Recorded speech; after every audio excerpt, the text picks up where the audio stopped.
This episode of Off My Shelf contains coarse language and adult conversation. Listener discretion is advised.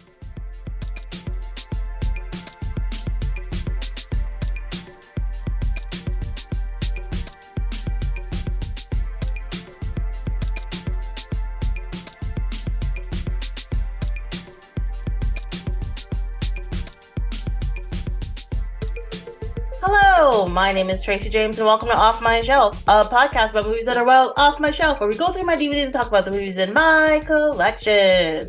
In this episode, Tim McLinnon joins me in talking about two pretty good comic book movies that are not part of the MCU or DCU, with The Punisher and R.E.D. Welcome!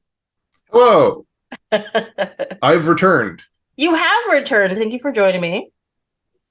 It's my pleasure. Yeah. You're coming on here on a very hot day of the year, but I think we are both lucky to be in pretty cool apartments. Yeah, I think my apartment's pretty cool. Yeah, so is mine. I got all my cool stuff here. I got my DVDs, and my action figures. I got my books because I'm all like smart and literary and stuff. So, you know, whatevs. I know. I'm a giant dork with a giant D. It's fine. That sounded wrong. I should not say things that way. No. Okay. It's a capital D? No, never mind. I'm gonna stop. I'm gonna skip over that. We'll just cut that out in the editing room. Yeah, sure. I'm not gonna purposefully embarrass myself, for people to listen to it. That's not a thing that I do here at all. What? But yeah, we're here to talk about comic book movies that people forget are comic book movies. Well, no, one of them people forget are comic book movies. The other one people know pretty well. Yeah. Mm-hmm. I actually didn't know that it was a comic book movie probably until I talked to you about it at some point. Really? Punisher? No, R.E.D. R.E.D. Oh, okay. Sorry. I was like, what? It's fine. But yeah, no, most people don't realize it's a comic book movie at all. And there's actually a lot of movies out there that are based on comic books / graphic novels that people are just like, it's not, is it? I'm like, yeah, it is. Like, a couple of years ago, a movie called The Kitchen came out that had like Melissa McCarthy in it, and I should remember the other two people. Tiffany Haddish is in it, and it's about like the Irish mob in New York and like their wives take over. And I'm like, that's based on a graphic novel, guys. Technically, comic book movie. I was unaware. Yeah. I was also not aware that movie existed, but it does exist. It does. Maybe it's not. Maybe it's just like gangs in New York. That's a different movie. But yeah, I forget what the actual synopsis is, but it's something about like their wives taking over the business in New York, in an area called The Kitchen, if I remember correctly. Not to be confused with Hell's Kitchen. I don't know if they're the same area. Tell you the truth, I have not actually watched the movie, so this may be why there's like slight confusion in my brain, because I'd probably get it right if I actually watched the movie. That might be a thing. Maybe. Yeah. For now, we'll just assume that you are. Yes, I'm going to assume I'm correct. I'm going to assume that I'm real smart. I'm going to assume I know exactly what I'm talking about, because that's what people like listen for. I suppose they really shouldn't listen to me. I say so many wrong things on here, and the show notes on the website are so long. Like, yeah, it's pretty bad. But yeah, 5 minutes in.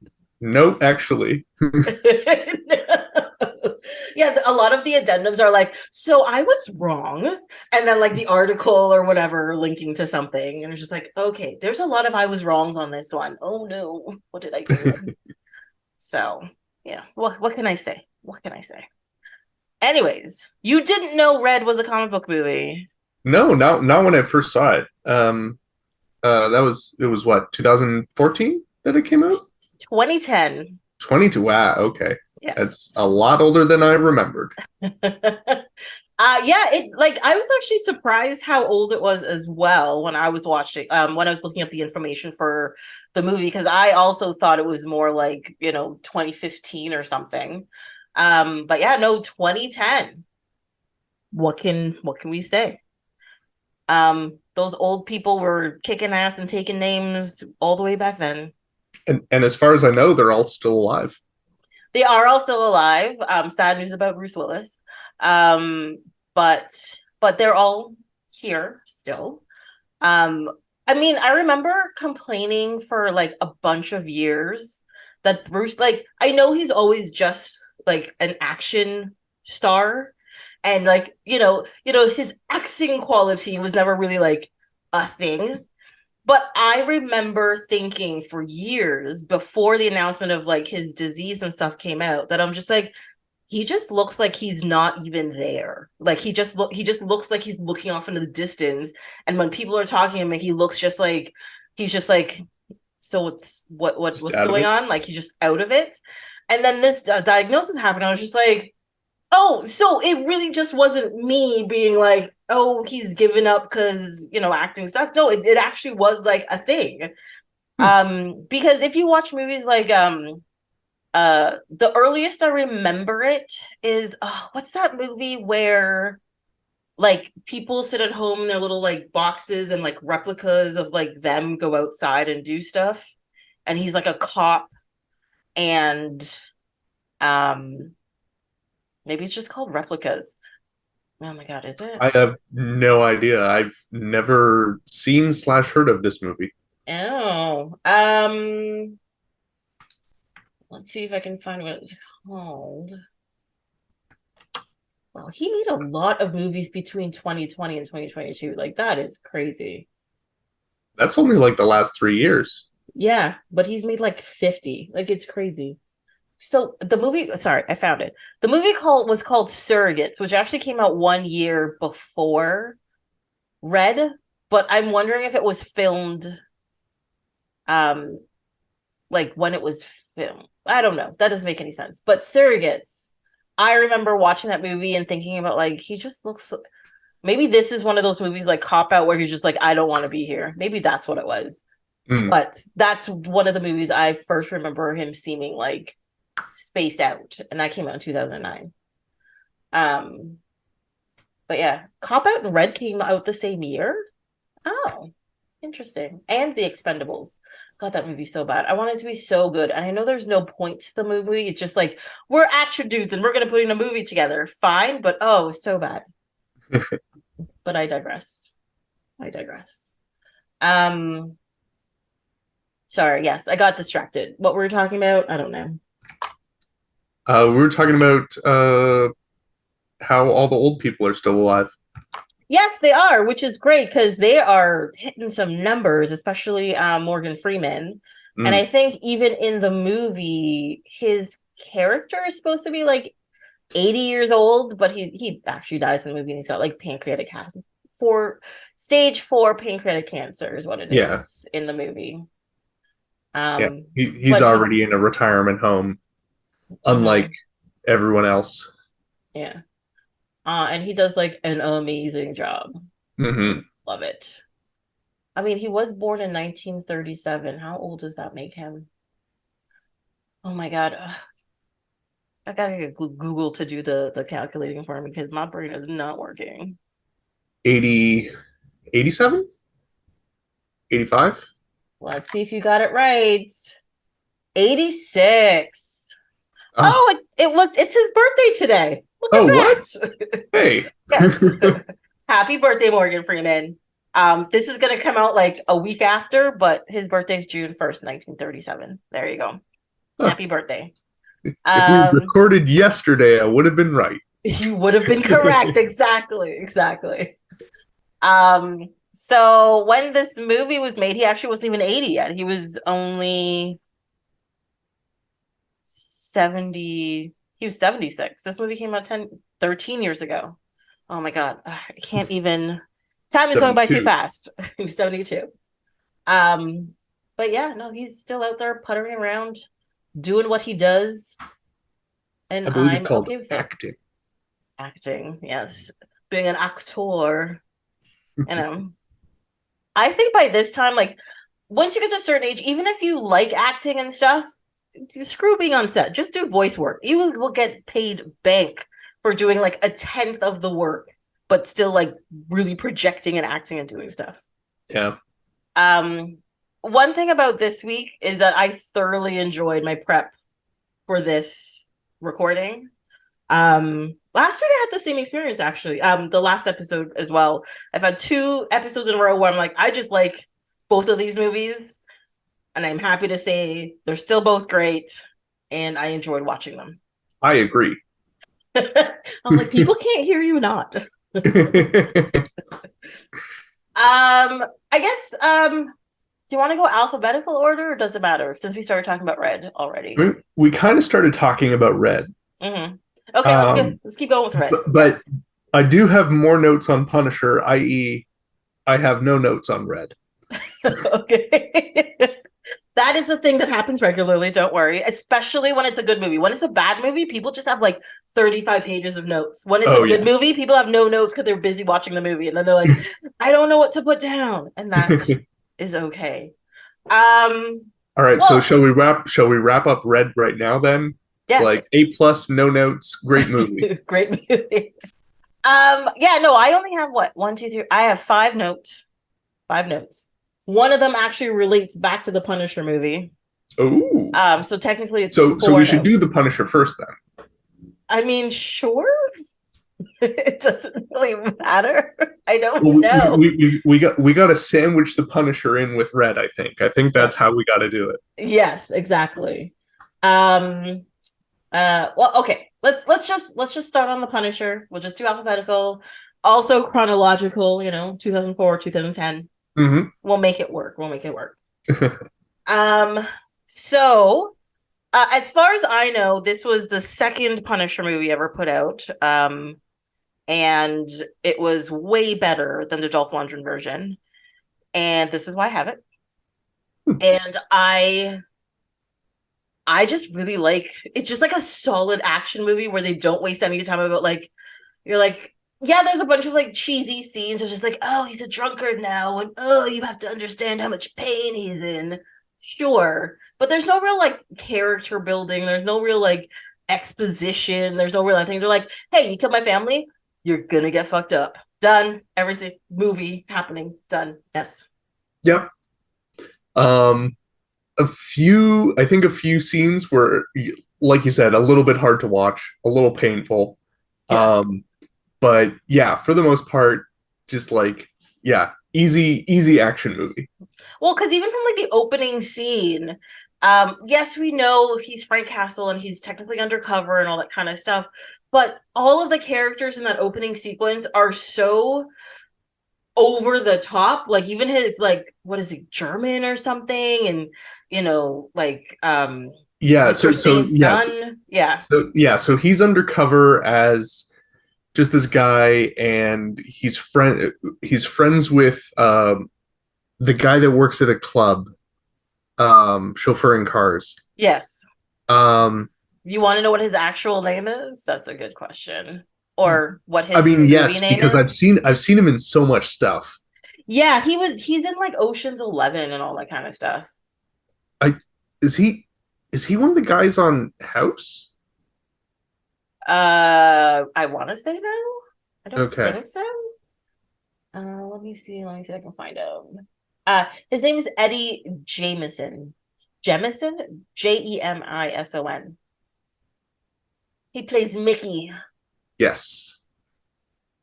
Yeah, so yeah, like Mickey's like talking up Castle as like this guy who's like, oh yeah, no, like yeah, I ran into him and he speaks like 5 languages and he's amazing, he's good, he's got you for the guns that you want to buy for some reason. And then to make your dad proud, you're making this illegal purchase of firearms. Yep. And I'm like, okay, sure. And why is he so dramatic? And why are all these lights happening? Why is it like a Michael Bay movie for like 3 minutes? Yeah. And then completely changes? Who knows? But that's what happens when the movie opens. The other thing too is I did not realize that was Frank Castle there. I completely I did not pick up that was Thomas Jane. I thought it was somebody else completely. I forget who I thought it was, but I'm like, oh, that guy's in this?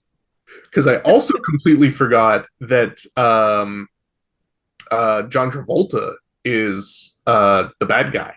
How could you forget that? This is my question. That is one thing you should definitely remember. Okay, so I've only seen this movie once in theaters back when it first released. What? Oh no, I've probably seen it. I saw it in theaters when it was first released, and I probably saw this. I own it, yes, but it also shows on TV every once. I probably saw this like 20 times at least, no less, no less, probably. Okay, Yes. so from my recollection, the things that I remember, like sitting down to watch this movie, I'm like, all right, here's what's gonna go down. Frank Castle's family is gonna get murdered. He's going to move into an apartment block with a lady whose ex-boyfriend is going to come and harass her, and she's going to crank up the seether featuring Amy Lee. Yes. I love hold on. I love the music, the song is the thing that you remember, like the detail. Oh, because I went to see it with my friend, and we both like were rolling our eyes so far into the back of our heads when that scene happened. Incidentally, I watched it on Netflix, and I think when I on my first watch through, I didn't hear the song at all, and I'm like, what the heck's going on? Did they like lose the rights for the DVD release or something like that? Or like the streaming release or something? But then I went back to it, and I don't know, maybe the theater audio mix was different compared to like the Netflix mix. But the music was so toned down compared to what I remember. Well, it's because it's supposed to be like behind a closed door and a bunch of yelling and screaming, right? So yeah, but you also, the camera comes inside the room to show her with the knife. Yes, that is correct. Yeah. And it's at that point where I remember the music being a lot louder. But yeah, I did go back and I cranked the volume up, and I did hear it in the background, but like I don't know what it was. I just didn't hear it on the first go round. Well, I find that's a thing that happens a lot on a lot of streaming services. Like it's just generally the volume of a lot of things just seem to be not correct or not balanced. Even like even if you're watching like a Netflix movie, the extremes of the sounds of scenes, like half the time I'm not hearing it, I put up the volume, then the other time I'm just like, oh my god, why is this so loud? Put it back down, and then the next scene you can't hear anything again. Then you try to put it like somewhere in between, and you're still like straining to hear things, and it's so frustrating. Yeah, it's the dynamic range of it. Yeah. It also could be like depending on the audio mix that you get, because like if you get like a 5.1 coming through like a stereo TV, then that might sound weird. But I don't know. I'm not an audiosman. Yeah. I don't know how audios work. Look, I put on my TV and then I click Netflix or Disney or whatever, and then I click play, and I'm frustrated. So if it's more work than that, then I don't know. Then it's my fault. I have no idea. Somebody's making a mistake. Exactly. And it ain't me. Yeah. Because I'm just hitting play. I mean, to be honest, I think like 95% of the audience, whoever's watching it at home, are just hitting play. They're assuming that the person making the movie has done their job, so when they hit play, they can hear stuff. They're like, there are audio files where they have like setups at home and they're changing balances, and you know, there's the 5 speakers and like the 2 woofers and the whatever happening. Sure, and they're making the sound how they want it to. That is fine, but that's like 5 people out of every 100. Like, no, probably more than that. 5 people out of every 200. There we go. Like that. It's crazy. Crazy. That's my rant. I'm done. Thanks. So the other thing about this movie too is that I think what year was the first Iron Man movie? 2010, wasn't it? Really? Was it that late? Yeah. Iron Man. 2008. Okay. So this was 2004. It is a Marvel movie. But it's not a Marvel Studios movie. No, like up until no, Marvel Studios did try to make movies in like the late 80s, early 90s. Like they did like well, I'm like they did like the Fantastic Four movies Yeah. like twice because wasn't that Fox? No, Fox did the second one. No, there was one in the 80s that Marvel did, and it was really, really bad. And there was like a Spider-Man movie in the 80s as well that was like super bad. There's also a Captain America movie in the 80s that was super bad. That's one of the reasons why they I'm sensing a trend here. Yeah, and that was one of the reasons why they didn't make movies for a long time and they were selling off properties. Also, they were going broke. But that was also one of the reasons. And then, you know, Sony got Spider-Man. So then you got all the Spider-Man movies and all that kind of stuff. So then it got better. And then, yeah, when they did Iron Man, they were just like, look, we're going bankrupt. We're going to get sold off for nothing. Let's spend some money and make some shit. And they're like, what do you want us to make? I don't know, fucking pick Iron Man. Sure. It had to be like no, until that movie came out, like nobody cared about Iron Man. So they're just like, just do Iron Man, do whatever you want, whatever. And because of that, they made a good movie because they did whatever they want. They had no executives who were sticking their hand in, being like, why don't you do this? Why don't you do that? Blah, blah, blah. But of course, as soon as the movies were profitable, all the executives were putting their hand in there. Oh, yeah. So, you know. That's how it be. Phase 4 is, ooh, yes. This is the phase they're in right now, and it's not good. Not good at all. I think I'm behind on a few of them, but that's fine. Sadly, I caught up recently, and I was mad that I did. So let's put it that way. Done. I'm doing a lot of ranting today, but maybe that's because I love action, superhero, comic book movies. Maybe that's why. Yeah. Oh, yeah. So, only seen it once. All I remember is Seether. He modifies his car, which also is like gone in the next scene after he's fighting Harry Heck, which is like a complete waste. Yeah. Also, Harry Heck is legit. Mm-hmm. I'm sorry. When he comes and serenades him in the diner, no, he's not the shit. But when he's shooting at him and hits his car outside and there's all this stuff happening, he's the shit. Yes, there's apparently like 2 different Harry Hecks going on here. It frustrated me. But the song was good. No, it wasn't. It was just weird that he like walks into the diner and is like, "Hey, bud, I wrote this for you." It was very Johnny Cash. I'll give you that. Oh yeah, well I mean like he's supposed to be Johnny Cash. Yeah. So he does a good job with that, but at the same time I was just like, what? Just like the same reaction everybody else had in the diner. Oh yeah, the reaction I had. So absolutely. Maybe he did his job then. I have no idea. I mean, I had that reaction as well the first time I saw it. But now every time I see it, I guess this is like the second time, but I'm like, oh yeah, Harry Heck's coming up. Let's go, boys. But I do like that. I mean, it's not even really like a fight scene. It's like a gun battle, whatever you want to call it. It's a bit of a chase, a bit of a gunfight. Mm-hmm. And when I first watched it, I had no idea what was happening because I missed the single line that told you that Harry Heck that somebody was going to come and kill him.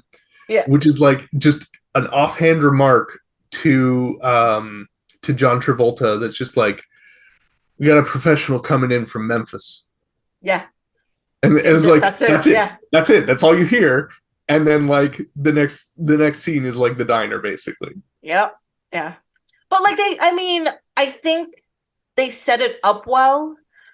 Because yes, it's a throwaway line, and if you don't get it, you might be confused. But then by the end of it, you're just like, well, I guess you just sent somebody to kill him, so sure. You just let it happen. Yeah. Exactly. But like, I know you were saying like, oh, you saw him modify his car and it gets destroyed in the next scene, but those modifications were clearly very much worth it because he went through everything. Oh yeah. Yes. Yeah. Steve, like, what do you call those things? They block this sunblock things for the windshields. Yeah. We're gonna. Yeah. I know what you're talking about. I don't know what the real name is. It's sunshade. Let's go with sunshade. Mm-hmm. Yeah, sunshade's made out of stainless steel. Heck yeah, that'll stop a bullet. It does stop a bullet. But I do like. I always thought it was really funny at the end of the fight. He's like, "Oh, you brought a knife to a gunfight," and then it's like projectile knife. You're like, Yeah. ah! That was also good. My one complaint with that is that e- even if you get like stabbed in the jugular like that, you're you're still going to be able to pull the trigger on a gun and kill the dude. Yes, yes, you That can. that's my only complaint about Harry Heck is that he didn't finish the job. Well, that's my complaint about a lot of villains in a lot of movies. Like it doesn't matter from rom com to serious drama. The villain at the end always has like a gun pointed at like the protagonist, and then the bad guy gets like shot, and he's just like they just like drop their gun or whatever, and they're like and they stagger backwards. But I'm like, you're still alive. You still could have shot him. Like I don't. I know Yeah, we want the good guy to win, but you're not a real bad guy if you're not still shooting the guy in the face. Be like, Dad, wow, at least I still won. Dad, Dad, Dad. I've got a gun in my room. I'll go get it. We'll shoot them together. It'll be a father-son bonding experience. Oh, Scott Evil, he's great. He just made so much sense. He Just so really much did. sense. You He know. really did. I picked up on the tropes. Uh, But yeah. I do think my favorite fight scene, and most people's favorite fight scene in this movie is the Russian. Thoroughly enjoy the yes, Russian. absolutely. And it is Oh, just intensely brutal. yeah. I think one of my favorite things, I think I also mixed it up because like uh he's basically like living in an auto shop Oh, on the second floor.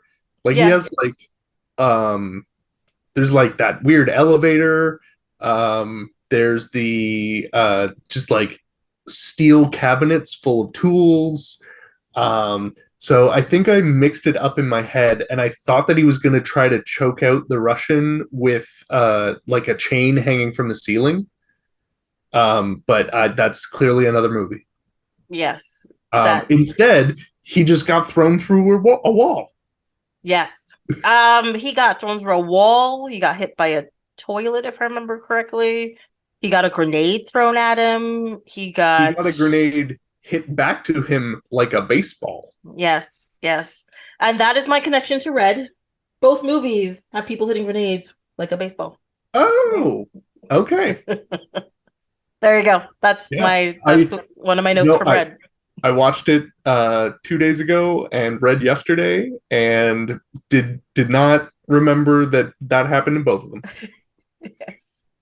I was like, "Oh, connection! I like this. This makes me happy." Yeah, But yeah, no, that scene with the Russian is it's just really brutal. And you could see like, no, Frank Castle, like, yeah, sure, he's all muscular and cool and brooding and all that kind of, but he's just a dude. And he's gonna get hit in the face and he's gonna be like, holy shit, that hurt. And yeah, at certain points in time, you're just like, he's clearly concussed. Just leave him alone. Just yeah, leave him alone for now. Okay. Just he needs to recoup for a second. But no. But at least he got like the Russian thrown downstairs with his like lumpy burnt face, which is just yeah. so gross to look at. The one thing in that fight that I really liked also was how Frank like stabs him in the shoulder, and the Russian just like slowly pulls the knife out of his shoulder and then slowly puts it into Frank's shoulder as like an eye for an eye type thing. Or well, how do you like it? Yeah, exactly. Yeah. Also very unsanitary. Very unsanitary. Yeah. More for Frank than the Russian because the Russian got stabbed first, but still. Yeah. I hope he got like a tetanus shot and like all of the shots, Very shortly after. very shortly after. Well, no, he refused to go to the hospital, so maybe he didn't. Oh, that's true. Yeah. Although he did travel at the beginning of the movie, so hopefully he was up to date on his shots then. That's true. He did go to Puerto Rico. I don't know what shots you need to go down there, but you probably need something. So Yeah. let's hope. Fingers crossed and everything's fine. Okay, so can we talk about the roommates or the neighbors, I guess? Okay, I have okay, so as you brought up, Frank pretty much lives in a car garage in this On the building, on the second second floor. floor of this building. And what is this building? It seems to be in the middle of nowhere. Do they not have landlords? Does nobody live downstairs? I was just very confused as the general setup of what was happening in this building. Yeah, it's got very derelict vibes. Mm-hmm. Do you think they're like squatters essentially?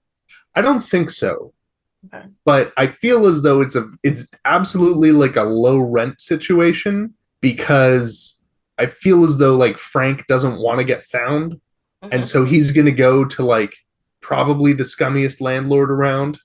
But for a scummy like landlord and a derelict building, it was surprisingly well kept. Yeah. Yeah. I mean that yeah. railing that the Russian fell off of definitely broke. So not the best for sure. It probably had like termites in it or something. I understand. But yeah, no, like I've seen derelict buildings in person and they never look that clean. So I was just confused because I would just assume, like, I know it's probably like a bad neighborhood and whatever. Like I said, it seems like in the middle of like nowhere and hard to get to and all this kind of stuff. But so is the diner. So it was like off a random bridge or whatever. I don't know. Yeah. Well, maybe that's why she worked there. It was like close enough for her to walk because I don't think they have vehicles. I don't think so either. Yeah, and the other two, like, I don't. What is it? Bumper and what's the other guy's name? I think it's just like Mark or something. Dave. Yeah. Ben Foster. Oh, love Ben Foster. But like they didn't seem like they did anything. So no, they really didn't. Yeah, like it seemed very strange. But they were just like I guess the whole point is that they were like misfits who were alone, and so when Frank Castle shows up, they could be misfits alone together. Yeah. Yes. Like I did appreciate their little neighbor family thing, but when they invite him over for dinner and then it's like, I know it's not Thanksgiving, but maybe we should all go around the table and say what we're thankful for. Fuck right off. Oh my god, that was worse. That was worse than the ex-boyfriend banging on the door and her cranking up the seether featuring Amy Lee. It really was. Even because, like, I think if I was Frank Castle, I would have got up and been like, "Fuck this," and walked out because that was just. It was so heavy-handed and so extra that I was just like, "Oh, please no." Please yeah. No. And the thing is like I know it's coming, but then it gets there, and I'm still just like, "Oh, come on." Really you did it? Is this what we're doing? Yeah. And like speaking of the dialogue of this movie too, I don't know, maybe it's because after watching the first time I watched it, I was just like, oh, woo, action movie. And every time after that, it was more just like it's on while I'm home and doing stuff and whatever, because I know the movie. But this time being forced to like watch it and try to analyze it and blah blah blah. The dialogue in this movie is like every scene is like, what's a really cool, like cool quip. Cool is, like a what do they call it? Like a one-liner? Not a one-liner. When like the news or whatever, when they have like the one perfect line somebody says. A soundbite. Soundbite, yeah. Every line in this movie is like a soundbite. And so I found it like very like everybody would say a line and then it would stop and you'd be like, you'd have to like ruminate on whatever line they said. Yeah, it's like, oh, what's Frank's reaction going to be to this? Yeah, and it'd be like, you're gonna die. What? Like that was like most of the reactions. Yeah. So like watching it this time, I was just like, these actors, and there's decent actors in this movie, had some shitty ass script to work with. And they fucking killed it. There were a couple of incredibly good scenes, and maybe my well, we'll get to that a little later, I think, but okay. Maybe my judgment was clouded just because of my love of certain things. Okay. But there were a couple of amazing interactions in this movie. You're talking about just like the general amount of melodrama that happens in certain scenes. I'm talking about Quentin's death. Yes, that is that I That understand. was so good. Mm-hmm. And to a lesser extent, the wife. I mean, she kind of deserved it because she was a giant bitch. Like it was like this whole movie was her fault. It was just her fault, you know. So she's a cruel, horrible person. Did she deserve to be betrayed by her husband that way for something she didn't do? No, she doesn't. Do I think that she's a horrible person and deserved to die in the context of this movie? Yes, I do. Yeah, but I guess that's the whole point of movies like this. It's to show how bad. So like you have a proper separation between good and bad, and like even though the good guy is technically doing some bad because like he just murders like a lot of people, like you still know that no, he's doing it for the right reasons and they're doing it for the wrong reasons, and like that line is very clear. Yeah. So can I just bring up one scene that I found incredibly well? There's two scenes I technically found very difficult to watch. Okay. The first one was in the morgue when Howard Saint goes and sees his dead son's body.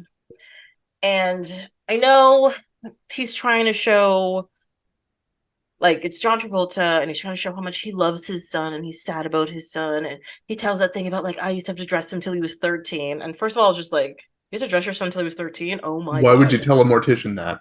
Yeah, like I mean, it's I guess like you're grieving and a lot of emotions are happening. Mm-hmm. But also, yeah, that's a weird thing to say. It is, right? But that whole scene feels to me the same way like we should tell each other what we're thankful for, where I was just like, I am rolling my eyes at it, like, oh my God, get over it. Like, I was just like, oh my, you're not hamming it up / eating the scenery in a good way. This is a really, really bad way to do this scene. And I just found it very difficult to look at because he comes across as like creepy. Like you like your son a little too much in the wrong way. Like I don't, it just really bothered me. Yeah. There's that one and the scene where they're pulling the rings out of Ben Foster's face. Yeah. And that scene is hard to watch for the opposite reason, that it's done too well and you feel the pain. Yeah, and yeah. It's like, oh my God. Oh my God. Yeah. I have one note about that. So actually thinking about it, I have two notes because that basically happens immediately after they kill the Russian. And then immediately like these guys show up and like Quentin starts pulling rings out of his face. So Frank's got all of this beautiful hardware and tools in a nice cabinet that you look into it and you see all of the screwdrivers lined up and hanging on the rack and all of the different pliers and stuff like that hanging on the rack. And you see Quentin open it up and he reaches in and then he walks back across the room. And then when he goes to pull the rings out of his face, he's holding a set of fucking Leatherman pliers. I don't know what that means. So Leatherman's pliers are those pliers that like fold up, and they're also like a pocket knife and a screwdriver and they're like multi-tools. Oh, okay. Basically. And I feel as though that's not something that you really keep in a tool cabinet full of linesman pliers and needle nose pliers and individual screwdrivers of varying sizes. Because anything that the Leatherman's tool has, you already have. Like the Leatherman's tool is something that you like slip in your pocket when you're on the go in case, you need to use it for something. Like you attach it to your keychain and walk out the door kind of thing. Yeah. Or just have it in your pocket because it's got like, you can use it as there's rulers on the side usually as well. and then you unfold it and it's pliers, and that's great. But like there's this huge tool chest, and then in like cut twice and you're holding this like this set of Leatherman's pliers, and that just made absolutely no sense to me. He could have grabbed a set of like vice grips or something, or like some ridiculous looking large set of pliers and been more menacing.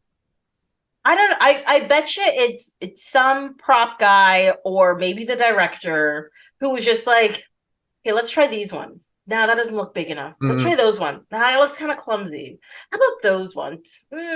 Prop master's is like, what about these? Oh no, those look cool. Those look cool. Yeah, let's keep that one without like thinking about that kind of thing. Like if you have a person who has tools, that's not a thing that they're gonna just have in a cabinet like that. Yeah, because like I'm sorry for everybody listening on audio, but like this is a set of needle nose pliers, and like they serve one purpose. But I guess like this blue and black grip isn't cool enough for the movie, so we got to use the chrome Leatherman pliers. I wonder in scenes like that, because like sometimes those details in movies are very, very specific. And I always wonder, I'm like, well, how many of that one thing was bought for them to decide which one to use in a scene and then use that one? And why did they pick it? Because I feel like they had like a table just covered in different types of pliers and different colors and sizes and whatever. And then they picked down to 5, and then they tried them on camera, and they ended up with those. That's what I'm feeling like what happened. Yeah, you're probably right. I mean, I have very little insight into the movie making process, so well, my problem, so like that kind of detail, I had to. Well, I don't know what a Leatherman plier is, so you've explained it to me. Thank you very much. But now that I know, and now that's going to be a thing that's going to annoy me every time I watch it after that. So thank you for that. But the thing that makes me not look at details in movies like this is that it's a cheesy movie. It knows what it is. It's not going to be perfect. But also at the beginning of the movie, well, close to the beginning, where they're in Puerto Rico and the mother and the son are like walking along the beach, and they come across like a skeleton of something. And she calls it like, oh, look, it's a stingray. It is clearly a horseshoe crab. And I was just like, oh my God, you're the worst. And from that point, I'm like, no, Tracy, just don't worry about those details. Just walk away from it. But that is also one of my notes. I just have to write it down because I'm like, it's clearly a horseshoe crab. Yeah. How do you think that's a stingray? Oh my God. But also, yes. Horseshoe crabs creep me out. They're so creepy. And when they like flip over and they see all the tiny legs and stuff, like, oh yeah. No, thank you. But they're like, they're one of the animals that's been around since like before dinosaurs and stuff. So yeah. You know, they know things. They know our history, and they have their secrets. I'm assuming. Well, they can keep them. Yes, they can. Because I don't want to know one. I'm good. No. I'm good. Yeah. I don't know. But my whole thing too with that scene with like the pulling stuff out is that even though like a bomb went off, been through walls, your bathroom's destroyed, your kitchen's destroyed, everything's destroyed, but you have this one section of the apartment that's still pristine. And the cabinet's still there, and the fact that all the little things are still on the hook shocks me. That's true, yeah, because he does like that's where he stabs the Russian in the shoulder, is right up against that tool cage. Yeah, and everything is still in place magically, and I'm like, again, Tracy, do not pay attention to these details. Just leave it alone. It knows what it's doing. I got one for you for this one. Yeah, magnets. No, magnets are worse. I guess it depends how strong the magnets are, but I'm pretty sure if you want to be able to remove something like that, it's not going to be that strong. And with their like whole bodies like slamming against them, half those things are going to fall. Strong magnets. Okay. Every time, every time you walk into the room, you're just like, oh god, I forgot, I got something in my pocket, you know. Dave can't go near it. No. Maybe that's why the guy was pulling them out, to make sure he's safe in the room from that point on. Yeah. Mm-hmm. So really, what you're saying is he was helping him, just not in the friendliest way. Yeah. Correct. Okay. I'll go with that. Yes. Understand completely. Um, I mean, props to Dave. He didn't talk. he did not talk. But also, okay. Okay.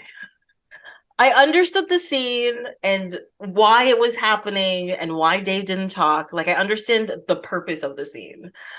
But yes, I understand that Frank Castle was the first person to ever stand up for him. I get it. But at the same time, I'm like, you don't know each other enough to put yourself through that much bodily You had one harm. family dinner together. Like I I was just very, and the family dinner was like 5 minutes before all of this happens. Like there's family dinner, the Russian shows up, get the shit beat out of him, he's get piercings pulled out of his face. That is 15 minutes. Yeah. Right in there. And I'm just like, I would have talked. I mean, I'm sorry, but I would have talked. I would have lied. Maybe I'd have been like, no, he went out to the store or something. I don't even know. But I would have said something to stop the pain. Yeah. Also, the other thing too that kind of gets me is that like he pulled every piercing out, which was like, I guess it was like 3 in the lip and then the eyebrow. There's one in the nose. There's one in the nose. He had earrings as well. He had earrings as well. Yeah. So I'm pretty sure, I don't know if he did the ears, but he definitely did all of the face. Mm-hmm. Yeah. I feel as though if somebody were to talk, it's like it's the threat of pain that makes you talk, right? I would think. So like once you rip one out, now you know what it feels like. And do you want to experience that again? You probably only need to rip out 1 or 2. You don't need to rip out all of them. Yeah, but I also think the dude was sadistic. Like he just kind of enjoyed it. Yeah, probably. Because even at the end when he's leaving, he's like, well, I guess they would have talked if, that was painful. So if he knew anything, he would have talked. He would have talked. Yeah. I'm like, but you would have known that 5 piercings ago. Like, why did you keep going? Exactly. Yeah. So and also it shows him he did know something and he didn't talk. So in your face. Yeah. And then he came. Well, no, he didn't have to murder him. He got thing to murder him. But yes, revenge. Sorry, not revenge. Punishment. Uppins. Sorry. Yeah, comeuppance. What other note? The thing is, like, I have more notes for Punisher than I do R.E.D, but I also don't have that many notes because I kept just being like, "Oh, that's so cool." It's and so I got about half a page for Punisher, and as I said earlier, nothing for R.E.D. I did make a comment. A+ movie, great, no notes. Right? Exactly. I did have one comment though, where when Frank Castle goes to like the office building or whatever, and just pours money into the street. I was just like, how come this never happens to me? I'm like, I want this to happen to me. That sounds amazing. Yeah. I have 2 more notes. Okay. The first one is the fire hydrant. Oh, that he walks around in like a duffel bag? Yeah, he's got a fire hydrant in a duffel bag that he uses when he steals Mrs. Saint's car in order to keep his parking spot. And I think that is just brilliant. So you're just gonna do you think you could just buy your own fire hydrant on like Amazon or something? I mean, maybe not Amazon, but could probably find like a supplier of some sort. Yeah. You gotta go to go to a junkyard and get one, but then you have to repaint it yourself. That's true. I mean, repainting it's not that hard. A little bit of sanding, a little bit of spray paint, you're good to go. Yeah. You'd be set. Yeah. You know what? I've always thought that it was interesting that junkyards in movies always seem much cooler than I ever think they're ever going to be in real life. Also much cleaner. Yeah. Well, because I guess it's because there's a difference between a garbage dump and a junkyard. True. But also, you're just but it's a bunch of large random things that have to be crushed into smaller things that have been thrown away for a reason. So you would think, ew.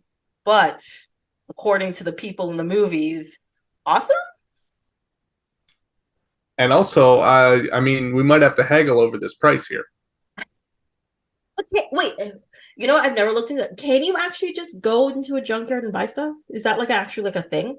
Yeah, Oh, yeah. There's one near where I grew up, and they had the whole crane. I don't know if it had a magnet on it, but it definitely, if it didn't, it definitely had the jaws to like pick up and move. Like it was mostly auto parts that you could get. So like you'd go to the scrapyard and you'd sell them your car for $50 or whatever, and then they'd like, oh, the battery's still good.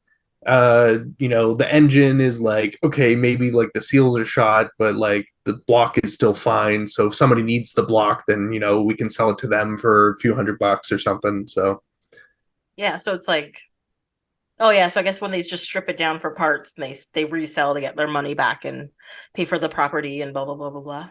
yeah. Hmm. All right. All I know from movies is that's where the mob gets rid of their bodies. And that's where you find like robots and things. So that's all I got out of it. Also, dogs. Well, there's the junkyard dog that either will murder you or be your best friend. Exactly. Yes. I think they'll be my best friend because I'm kind of awesome and dogs like me. That's it. Yeah. Yeah. So my final note is Mr. Saint had some good uppins come to him. So much. So much. I love me a good uppins. Which is possibly why Quentin's death was so beautiful. It's ridiculous, but still great. Yes. Yeah. It's just because like, but also like I feel like if your best friend is stabbing you and you legitimately have no idea why, it's gonna be like I feel as though it would kind of go down like that. It's just like, Mr. Saint, you're killing me. Why are you killing me, Mr. Saint? No, it's true. It's like, well, I think the problem is, and it's kind of understandable when you're dealing with a bad guy who is kind of a megalomaniac. Like he just wants to be in power and own everything. But like he's known, like Quentin is his best friend and he loves his wife and covets his wife. And there's just a little sprinkling of like doubt put in his mind, and his first thing to do is murder both of them. Yes. And you're just like, you could at least like ask a question, or like, dude, what's up with this? Do like a little investigation maybe, to be like, yeah, she may have gotten a parking ticket, but there's also a ticket for the movie in her bag, and just random shit like that. Like there's evidence that they didn't do anything, even though there's evidence that they did do stuff. So even if you thought for like 3 seconds, you would have figured it out. But instead, your first thought was murder. I'm like, all right, I guess this is what we're doing. Quentin did lie to him, saying that he wasn't at the hotel on the one night. He did. But also, then again, it's like it's Mickey's word versus Quentin, and like, are you going to trust this low-level valet, or are you going to trust your best friend? Exactly, right? He also doesn't trust a low-level valet because that guy got his son killed, and he doesn't like him. He has him in a shitty position in the first place. So it shocks me that automatically he's just like, I believe this random dude instead of somebody I've known my whole life. Like, it just seems odd. Exactly. That said, him murdering his best friend and his wife, only to find out that, they were, he was gay. She wasn't cheating on him. Yep. Just beautiful. And that's probably why they were good friends, because she didn't have to worry about him trying to hit on her or anything like that. And they, like they were clearly friends with each other. but yeah, it was just very easy apparently for him. Like it just surprises me that he even has like a business, because if you distrust people so much, you would just be like murdering everybody left, right, and center if you just had like a thought of somebody doing something wrong. Yeah.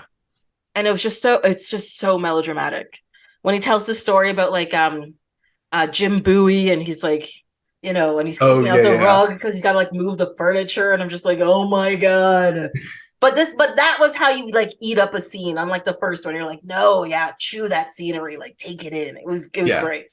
Yeah, absolutely. yeah. And then of course like I'm sorry, Frank Castle going to the club and just like murdering all his henchmen like systematically with a crossbow. Fantastic. Yeah. Absolutely like it's like every scene is just like, no, you gotta look cool as he like stands back and pulls the string, and you're just like, what is, sure, we're gonna let this happen, it's fine. Yeah. You got to vary your weaponry up in these action movies, you know. It'd Mhm. be boring if you were just shooting a Walther PPK all the time. Yeah, that was altered by his dad, was it? Because those were the guns Oh, from the beginning, right?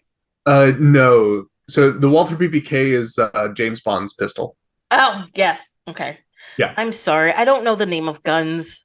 That's just not a That's thing that I fair. do.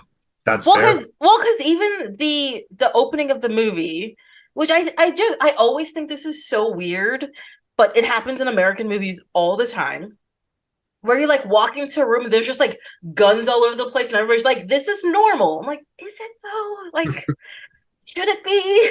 I mean, It, like for a SWAT team, I guess. yeah, well, I mean, it's his dad's retirement home in Puerto Rico, and they're in like board shorts and button up shirts. You Yeah. open a door and it's just guns and cases in his office, and I was just like, is why is this normal? This shouldn't be normal, right? Yeah. It just seems weird. Also, so those two guns that he had, I forget what they were, but then he like, oh yeah, I bored them out to make the cylinders larger and counterbalance them, and he's tricking out these guns that he just has in a display case.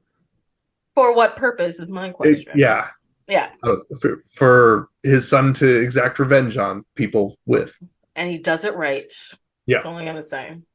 Um, Also, okay, so my thing also with movies like this, I guess I don't even think this has that low of a rating. Um, It was fairly no, low. I want to say like 40, 50. like I don't on IMDb it says it's R rated. Oh, that kind of rating. That kind of rating. Sorry, Okay. yes. But on the DVD case it says, no, it says 18A for brutal violence and gory scenes. I get Okay. it. But did you notice how little blood there is in this movie for a movie that's supposed to be gory? Yeah, there's like the squib at the beginning Yes. when Castle gets shot. Like 8 times, Um, yeah. there's the stab wounds from the Russian. There's the Mhm. blood on the face after the piercings. Barely. There's barely any blood there. Because he's just like Uh, covering his face the whole time. yeah. Oh, Harry Heck had a lot of blood. It was it Oh, was that scene did have a lot of blood, it yes. was far away blood because Mhm. it was mostly an overhead shot after he fell over. Yeah, but when they showed the actual like knife go in, like blood seeps through his fingers when he was like Yeah. kind of like holding it, yes. But like I'm like, because I'm looking at the scene, for example, the part where they just massacred his whole family, and they're like walking between bodies, not a Mm. single drop of blood, right? You've got But got like absorbed by the sand. they were on like the cabana thing. What? Or even like when he meets up with them. Sorry, they're dead on a pier. I apologize.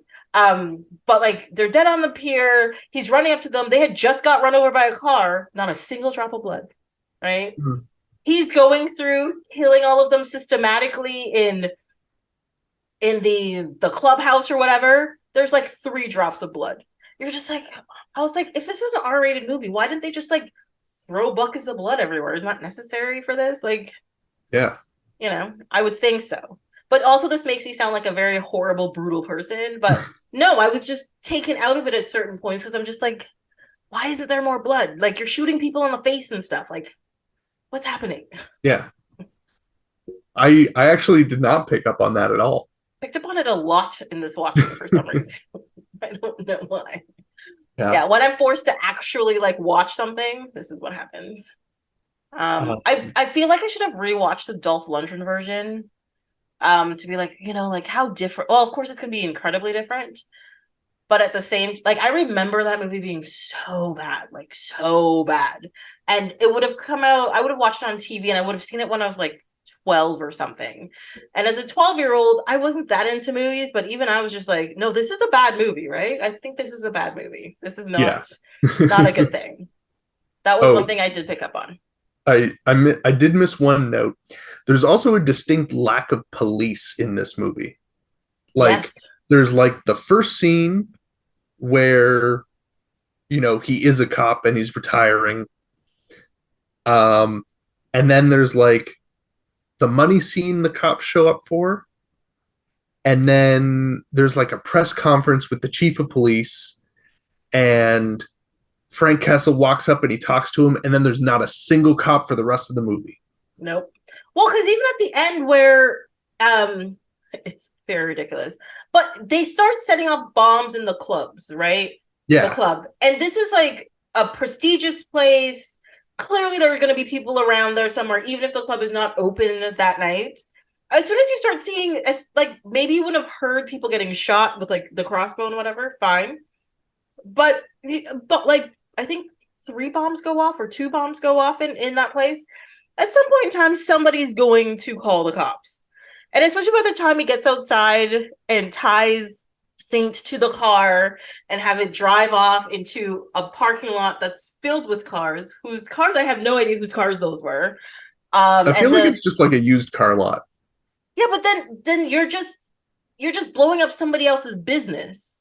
How Yeah. are you affecting Howard Saint, except for the fact that you take him in there, a bunch of bombs go off, and it starts a fire in the shape of the Punisher skull. Yeah, well, it Somehow. starts a fire in the shape of the Punisher skull. That's the whole thing. That's the entire reason. My whole thing with that scene when he stands above him and he's like, "Made you kill your best friend, made you kill your wife, and whoop, bomb goes off. Your son's dead. Have a good day." You know, he just like Yeah. walks away. I'm just like, what? The melodrama in that scene as like Yeah. Saint is just like screaming out or something. I was like, oh wow. I forgot how like it's not even that it's ridiculous. It's just so extra, you know, A little over the top, a little over the top. Yes. but not too over the top. I mean, it fits perfectly in this movie, but at the same time, you're just like, that's a lot. That's Yeah. yes. Also, just gonna roll back to what you said. It was the wife's fault. It really The was. whole movie was the wife's fault. I mean, it is the wife's fault. He knew the wife was the one who told him to kill the whole family. But Saint is the one who's like, hey, you heard what she said, go kill all the people. So, Yeah. you know, brought down everything. I wonder if You have avenged our family, and that is why I love you. Thank you for the earrings. that scene was also really gross. I was like, That scene was ew. so bad. It was so bad. Oh, but But I then you don't, can then you like contrast it with Quentin's death scene, and you're like, how is this the same movie? but I don't know. I think it managed to the bad scenes and the good scenes managed to balance itself out to this Yeah. like level that you're just like these two scenes work in this movie just because they're not beside each other. I don't know. I have no idea. So what you're saying is that the you have avenged our family stumbled so that Quentin's death could walk. Exactly. That is exactly what I am saying. Yes. Mm-hmm. But even when you see the other son, when they're like beating up Frank Castle at the beginning of the movie on the pier or whatever, and he's got his stupid shades on and he looks like JC Chavez from NSYNC or whatever. And he's like, I'm mad at you. I'm just like, are you though? Are you? I don't know what's going on here, but you're bothering me. Then We like all that know guy. that your brother was the worst brother. Exactly. You're like, I have to avenge him, but that guy was a dick. You could tell by his slick back hair and silly mustache. So what's that? Yes. He Wait a honestly, the brother that died at the beginning looks like he belonged in Casablanca. Oh my god. No, that would just ruin Casablanca. I don't know what you're talking Oh about. You're yeah, but crazy. I mean, like, now picture him with like a French accent. Yes. Yes. I have a question. So I don't. I could have just not rewound, like it's a tape, just gone back or whatever and had a look. I'm But sorry, what's a tape? Look, there's a lot of like things on Instagram these days about kids who have no idea what like tapes are or what Be Kind Rewind are, and you know, they think that you have to like throw out a tape after the music stops playing because it's one use because we want to kill the environment. Sure. Um, and that it hurt my heart listening to it. So I know you know what a tape is, so don't do this to me. It's not necessary. Thank you. You're like, what is she talking about? She's saying crazy things. No, I have a vague idea what you're talking about. Um, Also, I Oh feel as my though that those specifically the ones where it's like, I guess I just throw this out now. I think those are specifically people who actually do know what audio cassettes are. I don't know, man. You look at this girl and she looks like she's 18 or something. And she's going on about it and she's all excited. She's like, I bought these things and they were like, and she bought like a radio and she was like, what it goes in here? And the lady said tape. And I was like, what do you mean tape? Like, because she's thinking it's like sticky tape, like a tape dispenser. And look, she might just be trolling, but it still hurts, is all I'm saying. Okay. It still hurts. It's all very frustrating. But I was gonna ask a question, but I just answered my own question. I was not crazy, and this makes me happy. Because so the brother that died and the brother that lives, I kept being like, is it just me or they look alike? Like they look alike, right? Yeah, they were twins. And it was they were both played by the same guy. It's fine. Wait, so they were twins. Wait, oh, okay, wait. The brothers were twins, and they were I played by the same actor, or the actors were twins, but only one of them were actually No, played both roles. there was one actor who played both of those roles. Okay, Yes. So I'm assuming in the movie it that's means why he they had were the mustache. twins. So yeah, the mustache is like evil twin, and no mustache is the good twin. I don't know. The mirror universe version. It's fine. Um but yeah, no, like because I kept thinking, I'm like, oh no, I should go back and see what he looks like, and then I didn't. But no, according to IMDb, it's both they have both roles. I mean, the first guy who dies, it's a 3-second role, and then you see his dead body. It's not Yeah, that big of a role. But I was like, hey, at least they cut down on costs for filming this way. You're one like, fewer residual to pay. exactly. Also, so I like, as I said, I enjoy this movie, and I looked at the director, and like, this is the only quote unquote good thing this director ever did. But he's also a writer on a whole bunch of like huge blockbusters that I was like, wait, what? But also writer on some really, really horrible movies. So Hmm. This one I just was happened like, to land right in the middle. yeah. I mean, he had a hand in Die Hard with a Vengeance, one of the best Die Hards. Jumanji, like the first Jumanji, not the new one, but also the new one. I should put it there. Oh, Um, and the funny thing is he had a hand in writing. What is this one? No, that's not the movie I thought it was. Never mind. So there's the Jumanji Welcome to the Jungle is like the new one, and there's also a movie called Welcome to the Jungle on his thing that is not the Jumanji one. It's like a video writer. I was like, okay. this guy's got a thing for jungles, I guess. Apparently. But he did a bunch of writing for the Adventures of Young Indiana Jones. Oh wow. I have one of those on tape. I have it on tape. It's part of my box set of the original trilogy, and it has like Young Indiana Jones And on then it. it's like the one tape of Young Indiana Jones. I Yeah, think mine is episode 19. I would have to find the tapes to tell you what episode it is. I honestly don't think I ever watched that tape. I don't think I did either, but I think was. Am I correct in thinking that Ryan Gosling was young Indiana Jones? No, he was young Hercules. Right. Yes. People forget that.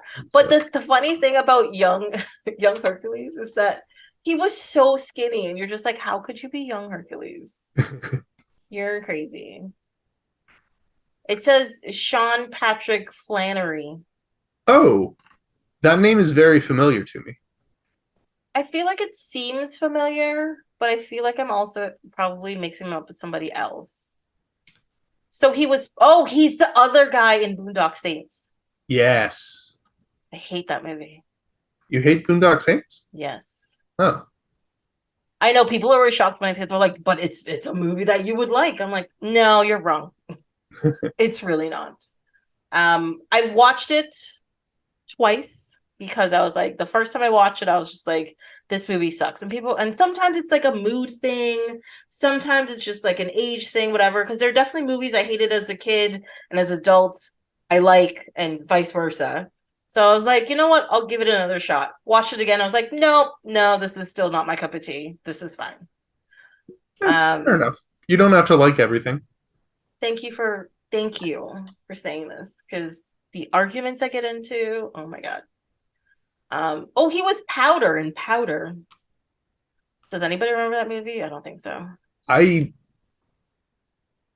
probably seen it because the name is super familiar. Yeah, it's one of those movies that people just made fun of for a bunch of years. Like, people watched it and then just made fun of it a lot. Because it's about like this kid whose mother when his mother was pregnant with him, she got hit by lightning, and when he was born, he was like albino, and he had some kind of attraction to electricity, and he kept getting electrocuted, getting hit by lightning, and all that kind of stuff. It's a very odd film. Okay, I take it back. I don't think I've seen this movie. Okay. I think I'm thinking of something else. I wonder what you're thinking of. I mean, I don't know anymore, but now all I'm thinking of is that movie which might have had one of the Wayans in it, where he's like a superhero after he develops this thing that you soak clothes in and then you become invincible with. You soak clothes in? Yeah. Blank Man? Blank Man.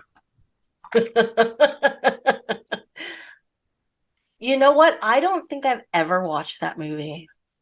Yeah, I remember Simpleton. getting some laughs out of it as a kid.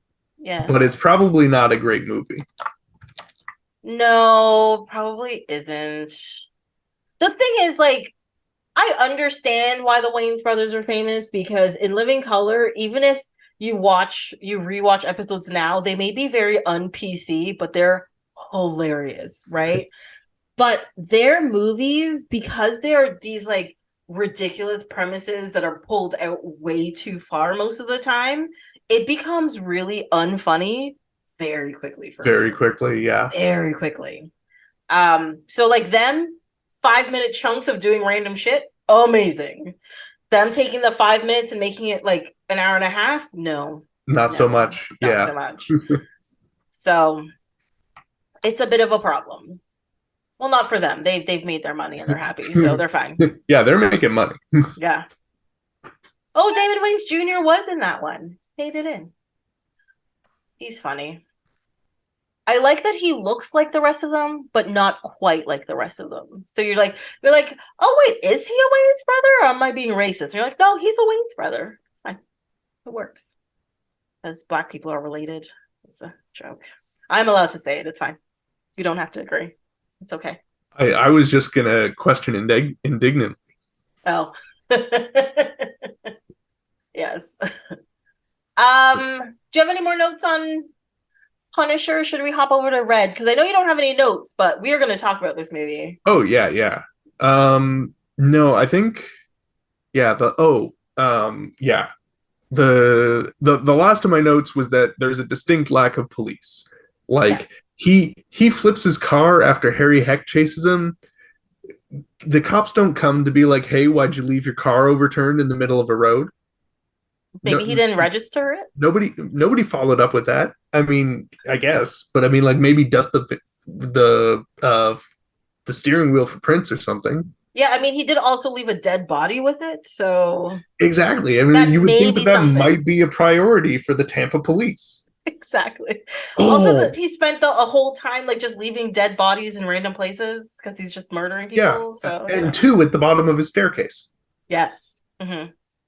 Yeah, what Um, did happen with those bodies? Do you think like the gangsters took them, or do you think like they were just like sitting down there rotting and they just walked over them every time they left the building? I feel as though they stayed there for a long time, I for can sure. believe that. Yeah, just kind of Oh, like awkwardly step over them. or maybe he got his cop buddies to cover everything up. Oh, also possible. hmm So like I've never read the comics, um, but like, does he have some like friends in the cops still? I don't know. I also have not read a Punisher comic probably since like this movie came out. So it's been a while. All right. Um but I know like the character of the Punisher likes to burn bridges because Uh, he's just like fuck y'all, I'm alone, I'm going to murder whoever I want because they deserve punishment. So I wouldn't be surprised if at the beginning of like the comic that he had because, well, I don't even remember if he was an undercover cop or whatever in the comic book. I don't even remember where he started. All I know that somebody killed his whole family. That part is still part of it. yeah, Um, and then he enacts and revenge.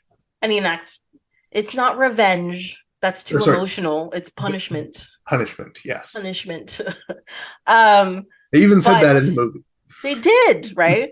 But anytime, one thing I do remember is that anytime he quote unquote made a friend or saved someone, he was just like, yeah, I may have saved you, but you can just fuck off now. Like it was essentially Yeah, just that, you know? So he was very good at like burning bridges. So I doubt in the comics if he has like best friend cop dudes or anything like Batman yeah, or something. Yeah.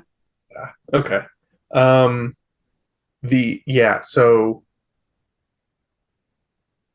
yeah, the other part that I remember about this movie from watching it previously was the rings coming out of the face. Yeah. Um, and that's about it. Also, I completely forgot, but they make a point of saying that they're in Florida, and I realized that they moved around a lot, but I really wanted to make a whole bunch of Florida man jokes during this podcast. Yes. Um, but I didn't write any down. So Well, maybe that's the reason why there were no cops around because they're like, oh, Florida man did something again, and they just got mm, on with their day. could be. Yeah, I mean, I honestly completely forgot where they were supposed to be. I think I automatically assumed they were in like California for some reason, but now that I think about it, it makes sense because they're probably in like Miami because they kept talking about like the where the wife was like Cuban and whatever. Yeah, That's it was. usually where they I think end it up. was. I think they mentioned that it was Tampa. Tampa. Okay. I don't know. That Uh, I literally had no idea. I'm like city and there's water. They're murdering people. Sure. It's fine. Yeah, and then when like after he retires and he's talking with his kid in the backyard, he's talking about like, I remember you had to, we had to move around a lot, and it's like, I promise this is the last time. And he was like, you said that when we left California. So it's like, so I know he's not actually from Florida. Yeah, and they were like what, Boston or something at that point, I think. Is that where they were? No, I think it was Florida. No, when his right at the beginning of the movie, I don't think they were in Florida at the beginning of the movie. I think they were somewhere else. When they were picking up the guns for Saint's son. What? So the movie opens with the gun bust with Saint's son, right? Yes. And then so then when Frank Castle gets back up and he's just like, where are my pants? And the black dude says something, and I could have sworn he said it was like Boston or something, but I could also be wrong there. Oh, Yeah, because they were all right. packing up the house to move, and they're moving to Washington, I think, and then they were going on this trip first, and Yeah, blah, so blah, they were blah. going on the trip, and so I assumed that they were in Florida, and so they had to move because he was living in Florida, and Mhm. that's where the Saints are. That So makes then, much more sense. so Yes. then they went to Puerto Rico for the family reunion, family dies, and then he goes back to Tampa to, you know, deal with the Saints. That makes sense. That's Yes. that's how my brain worked it anyway. Yeah. I don't I literally just did not know where they were and I was like, sure. And I just kept watching the movie anyways. It's fine. Yeah, I get it. the And details also, are unimportant. yeah.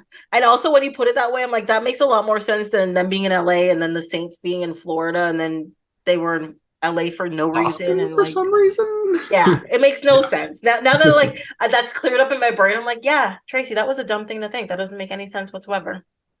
That's just me. But yeah. All right. So Red. I like this movie. I It's also like good. this movie. It's thoroughly enjoyable. Done. Yep, great. All right, bye. Goodbye. Okay, for those not seeing this, he literally got up and walked away. I don't know if he's gonna come back, so I'm just gonna sit here and keep talking. And hopefully he returns. Or this could be like one of those Monty Python sketches where people just go a little too long, so then it gets funny and then it's unfunny and then it's funny again. Oh, he's back. There you go. This is what I do. My first note of this movie, I'm like, this is a DC movie that is as good as a Marvel movie. Wow.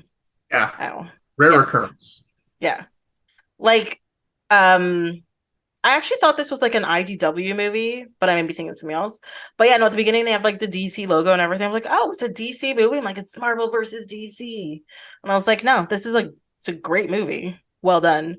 But I can't Yeah, say this thing for same for Red 2, so I'm just gonna stick with this one. I still haven't seen Red 2. I should probably do that. I think the problem with Red 2 is like so like the chemistry with all the actors and all that kind of stuff is there, and there's still some antics and everything, but it's pointless. So like I sit there most of the time going like, why are they doing this? I'm Do just they actually like go to Moldova? I'm sorry, at the end, no, they skipped that story. I'm assuming it's Oh, past Moldova. well, I assume it was. Oh, Red 2 takes place after Moldova. Yes, that's what I'm Yes. assuming. Okay. Yeah. Okay. Yes. That's fair. Yeah. I just wanted to know if they went to Moldova in Red 2. Don't know. My thing is, so I was like thinking about it yesterday, is like because I haven't read the source material for this, I don't know if like A, how much content they changed, and B, if the content of the second movie is just something they made up. Like just we're like, what happens if this story continued and they just did it? Or if that was actually that second story is actually a story from the comic books as well. Right. But I can't answer that question. But if somebody wants to let me know, that would be great. Or maybe I'll just Google it after and be like, this is the story for the second movie. This is fine. But they brought together like a really great cast for this one. The action is solid and It features another Russian. does feature another Russian and Karl Urban, who I apparently have a lot of movies that he's in, and I enjoy this man to a level that I never really realized before. Oh yeah. Wait, you had to look up Karl Urban? I mean, honestly, I have to look up basically every celebrity uh Okay. because I like any celebrity like after like 2005, I got nothing for. Yeah, but Karl Urban's been around since Xena. Yeah, that sure. But also like you'd have to be like this guy from Xena and then I'd be like, "Oh, now I know what you're talking about." Yeah. Assuming that I remember what his character name was. He Well, was Ares, right? no, he played Air. Was it Eros or Cupid? It's Eros and He also played Caesar or whatever they like in one episode, but he played. Is it Eros or I always forget if it's Eros or I think it's Eros he played. He had like super bleach blonde hair and like wings. All right. Oh, Yes, it is ridiculous. I do not remember. Oh, he was in Doom. Yeah, he was the good guy in Doom. Huh. It was Caesar and Core, apparently. Oh, it's more than that. Hold on. Oh, Julius Caesar, Caesar, Cupid, Core, and Male. Yes. All right. But I always remember him as Cupid because if you look him up as Cupid, you'll understand why. Oh my gosh. Fucking ridiculous. He looks like Spike from Buffy if he had bleach blonde hair. And, yes. and wings. And wings, yes. But that's the first thing I remember him in. But apparently, well, I mean, those characters also showed up in Hercules because they swapped people all the time. Oh, and he was in Lord of the Rings too. He was in Lord of the Rings. And he was Ghost Ship? Yeah. Yeah, I've never watched Ghost Ship, so I don't know. But he was I've definitely seen it. I don't remember much. Yeah. Pretty much. So I've seen, of course, Chronicles of Riddick, Bourne, Doom. He's in Star Trek. There's the link. Red. Yeah. There's also a link in Punisher.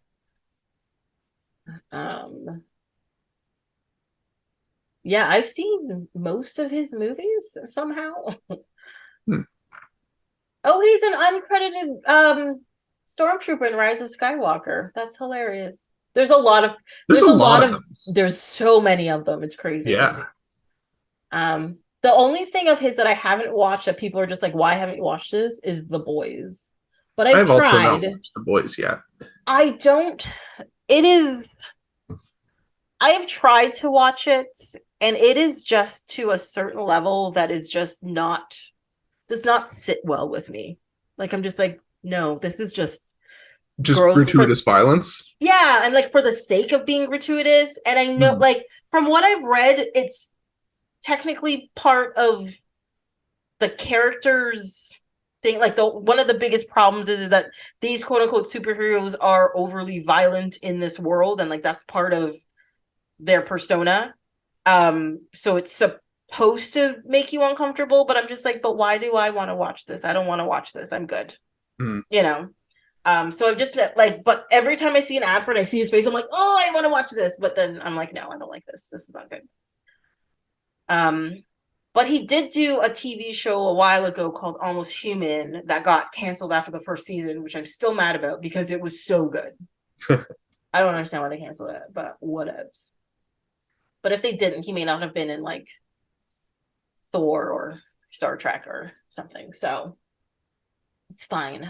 I'll get over it. Oh yeah, he was in Priest as well. He put the bad guy in Priest. That was a good one.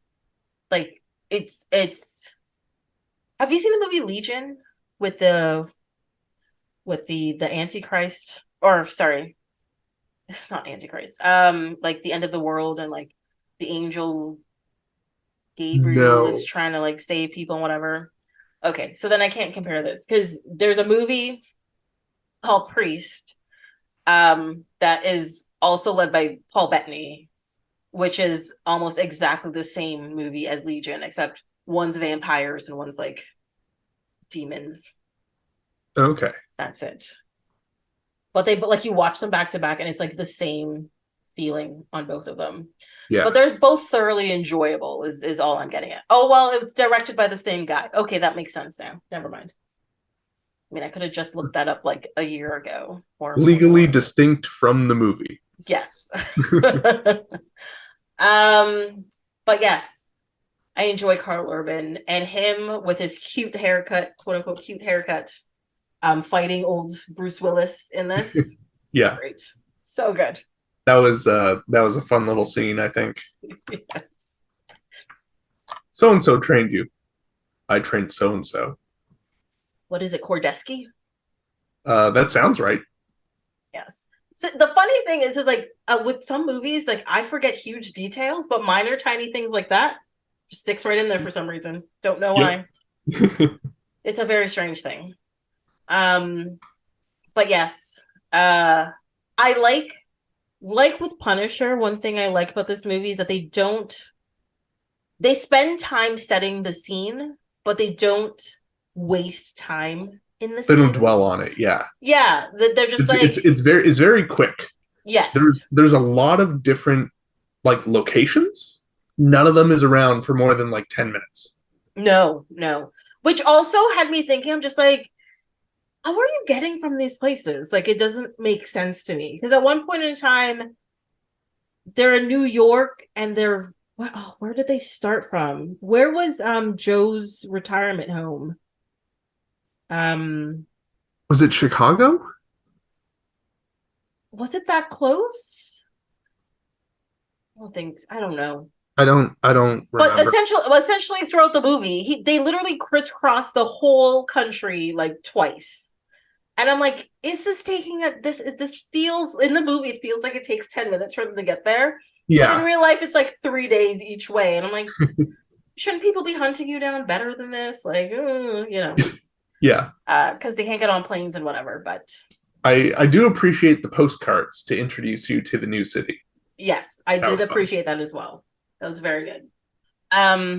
Yeah, they made it like, I think it was kind of good that they skipped over the traveling part as well. Like, they didn't try to like Quentin Tarantino it, like, gonna have like dialogue while we're moving from point A to point B. Just cut it out. Just we're there. It's over. Yeah. But maybe that's what the comic books are like, and I have no idea. Maybe they travel by map. They're not Muppets or Indiana Jones. Yes. I don't know. It's a comic book. It's possible. It's totally possible. Red comic book. Let's see. There are. Yeah, I'm actually curious. Like, is it just a graphic novel or is it actually like a series? It's a mini series. It's a 3-issue comic book. Okay. That's it. Yeah, so I do have a feeling then that the second movie was just something they made up. It wasn't part of the original source. Yeah. Yeah. That's fine. Yeah. No, I'm fine with that. See, now this, like, because it's short like that, I feel like this is something I would want to hunt down. Probably due to the movies, it likely got a reprint depending on when it was actually originally printed.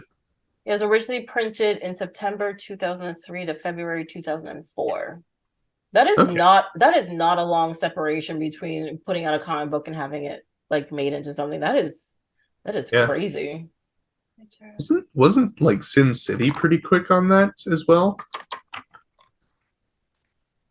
Just so you know, hold on. In the summer of 2010, they had released a prequel comic called R.E.D. Eyes Only. So I guess it's about like Frank Moses' previous stuff before he retired, maybe. Oh, there were 4 prequel comics. I don't know. These sentences are confusing me. I'm gonna skip it. But yeah, there's prequel comics to it, but it doesn't seem like there's anything that came after. Yeah. Yeah, so maybe that explains why the second movie is so bad, because they're just like, oh, I don't know what to write. Just put out some stuff. But I like the artwork. The artwork looks amazing. Maybe I will have to hunt this one down. But yes. Yeah, I do like how quickly in this movie, like I said, it's fast, and they put the whole team together, and they put like the purpose of this movie is these people are retired and people are trying to kill them, and they're badasses, and they're going to stop the people from trying to kill them. I'm like, what? Yeah. Because they kind of like solve a mystery, get the old team back together. I like how it unfolded. It unfolded very nicely. It did. Because like it starts and it's just like Bruce Willis sitting at home. People bust into his house, try to kill him. Things go awry for them very quickly. Yes. And then I gotta say there was a gratuitous amounts of bullets shot directly into his walls in that first sort of scene. Well, I think the thing is that they thought they were prepared, because they send in the original team, the 3 dudes, and they were taken out immediately. And then they're just like, the rest of us are outside, so we'll just wait to see what happens. And they literally just like destroy the house with bullets. They're like, Yeah. okay. They're like, we did it. And like, no, you didn't. Now you're really gonna die. You've destroyed his home. Oh my Yeah. god. Yes. I do think it's funny though how quickly they drop the fact that it's Christmas in this movie. I didn't even pick up that it was Christmas. Well, in the opening scenes when he goes outside to like check his mail or something, and he looks around and everybody's got Christmas decorations up, and then he puts out his like blinking snowman and Oh whatever. yeah. Yeah. And then from that point on, apparently it's not Christmas anywhere else. I'm like, okay. Yeah, it's not even snowing really anywhere else. Yeah, they go to New York and seems like summer for some reason. Yeah. Like, okay. Oh, there is the scene at the mansion with what's his face, where Helen Mirren's got the sniper rifle with the other lady. Oh, Richard Dreyfus? Yeah. That scene, yeah. Yeah, there is snow outside. That's right. They are wearing like coats and everything. Yeah. And when they go to the banquet, I think they have coats on at the beginning when they first get in. That's about it. But yeah. Maybe the comics like take place over a longer period of time. Yeah, that's possible. Because a lot of movies, like, I remember watching Scott Pilgrim, and they're like, "Oh no, this movie takes place in like a week and a half." In the books, it takes place like over like 7 years. Like it takes a long time. You know, like they go on vacation together, they do stuff, they become real friends. They all the people have personalities. They're like, whoa, yeah, and like they try their best to like get that in the movie, but because you have everything happening so tightly together, you're like you can't get all that stuff in there. Yeah. So that might be it for this one too. Could be. Mm-hmm. I'm willing to believe that. Yeah. I love how crazy John Malkovich is in this. He does unhinged quite well. He does. Yes. That he does. Yeah, when they're walking up to his place and he just like catapults himself out of a bunch of trash. Yeah. And oh yeah, and Bruce Willis was what was her name? Sarah Ross. He was giving Sarah like a quick like lowdown on him. It's just like, don't mention helicopters, don't mention cell phones, don't mention surveillance. And then he like jumps out and is just like, why are you trying to kill me? He's like, I'm not trying to kill you.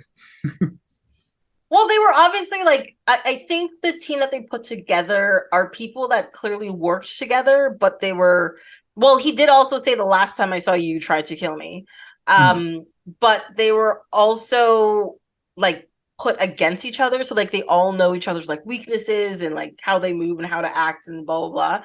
And I think that's why they've always survived each other going through things. Yeah. But I like that idea where they're kind of like, they're sort of frenemies, but like the friend part is just a little bit higher than the enemies part. So they're just like, I can make this work. Sure. You know. Please remove the knife from my crotch now. So good. I also enjoyed the part where the lady agent at the airport or train station or wherever it was. Yeah. And she's like, been following us. She's like, what? No, I only work at real estate. She does such a good job. And then she goes back after. She's like, see? So good. Yeah. I love it. Old man? She called me old man? He's like so mad about it. But he's like standing in like the line of fire. He's like, but she called me old man. Yeah. It's fine. I'm still mad they threw away the pig though. I know you took the gun out of the pig, but the pig is cool. Keep the pig. You got to put the gun back away afterwards. Yeah. But now. Have you seen what's it called? It's like the cyberpunk TV show on Netflix, Altered Carbon. I've tried to watch it. It did not hit. No. Okay. Because there's at one point he like buys a bunch of drugs, but the drugs are in like a child's backpack. So it's like bright pink and it's got like unicorns and rainbows on it.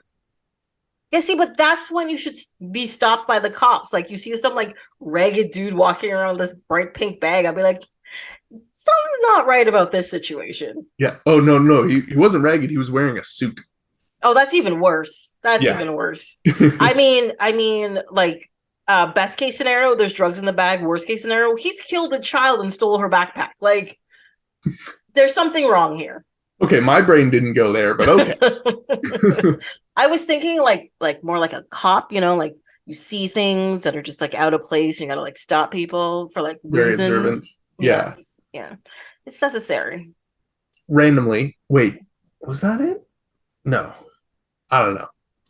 Absolute complete tangent here. Okay. I was watching something and it might have been The Intern, where Robert De Niro is like an intern at like a tech startup. Isn't The Intern the one where Vince Vaughn is at Google? That's another one, but I think that has a different name. That might be The Internship. Ah, you're right. That's The Internship. And The Intern, yes, that is correct. Yeah, okay. Yeah. So The Intern, I enjoyed it. It was a pretty good movie. I have watched this movie. Oh my God. It was quite forgettable, but yeah. Yeah. But yeah, at some point, so like the CEO that he's the intern for, um, gets him reassigned. Yeah, gets him reassigned because he's too observant. But well, no, I guess if it's your assistant, you need them to be a servant. But if you're an intern, probably not what you're looking for. Yeah, but also like he was I don't know. I honestly don't remember why I brought this up anymore. Mm-hmm. Something about being observant. Something about being observant. What were we talking about that being observant would have been a thing?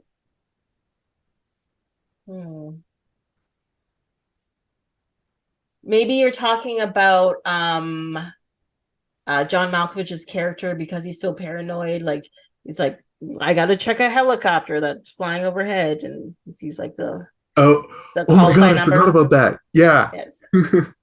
There's also that. Yeah. You're only paranoid if they're not after you. That is true. Yeah, because like what was the thing? They're doing like drug LSD dosing him for like 10 years straight or whatever, and he was going crazy. Like, that turned out it was true. I'm like, all right. Done. Oh, it's great. Yeah, this movie just has a bunch of like random little things in it that I enjoy. Yeah. I like that he lives in a bunker. But also his filing system is absolutely terrible. Well, just because. And how does he have boxes stacked that high underground? How deep is this bunker? Might be real deep. Also, my thing with like bunkers and secret rooms and all that kind of stuff, even if you're building it yourself, you have to buy stuff. And you have to, especially if it's in the middle of construction, somebody's going to notice.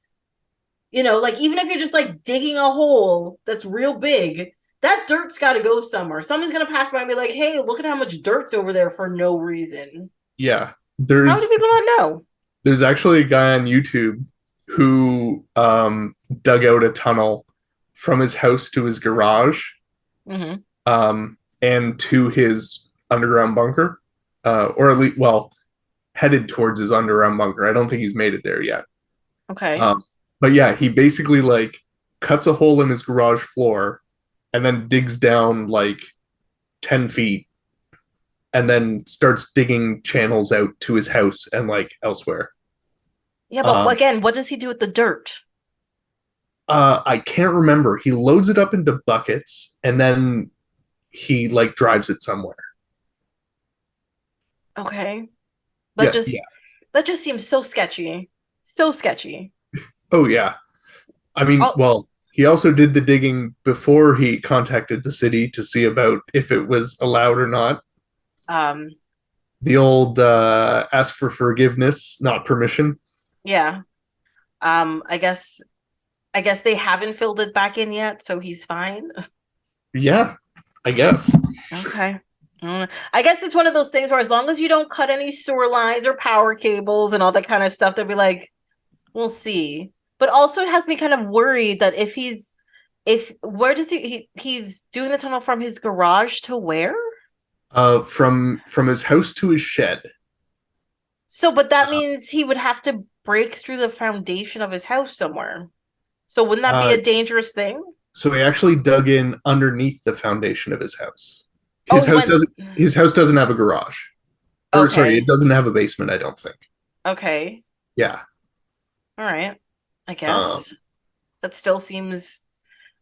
I guess he doesn't live in like a flood zone or anything.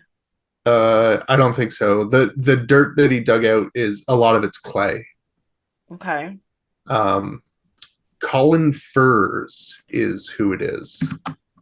I'm going to give you this link, and you're probably never going to watch it, but that's okay. Yeah, but I can share it with people who might watch it, so it's True. fine. You can throw it in the show notes for those who are so inclined. Exactly. That's exactly what's gonna happen. He's got there's it took him 3 years to dig it. But he did do it a lot of the time while his neighbors were away on the weekends, so that I guess increased his stealth profile. I suppose, yeah. I don't know. I've just find like that seems like that's a lot of effort. But I guess if you got somebody else to do it, you'd have to like kill them at the end so nobody else will know about it. I mean, he did invite some friends to help him out, so they might be dead now. Oh, it's too bad for them. But at least they have proof where they were, and if they can't find them, they know who to look for. Yes. Yeah. Also, there's a whole series on YouTube, so lots of evidence. Lots of evidence.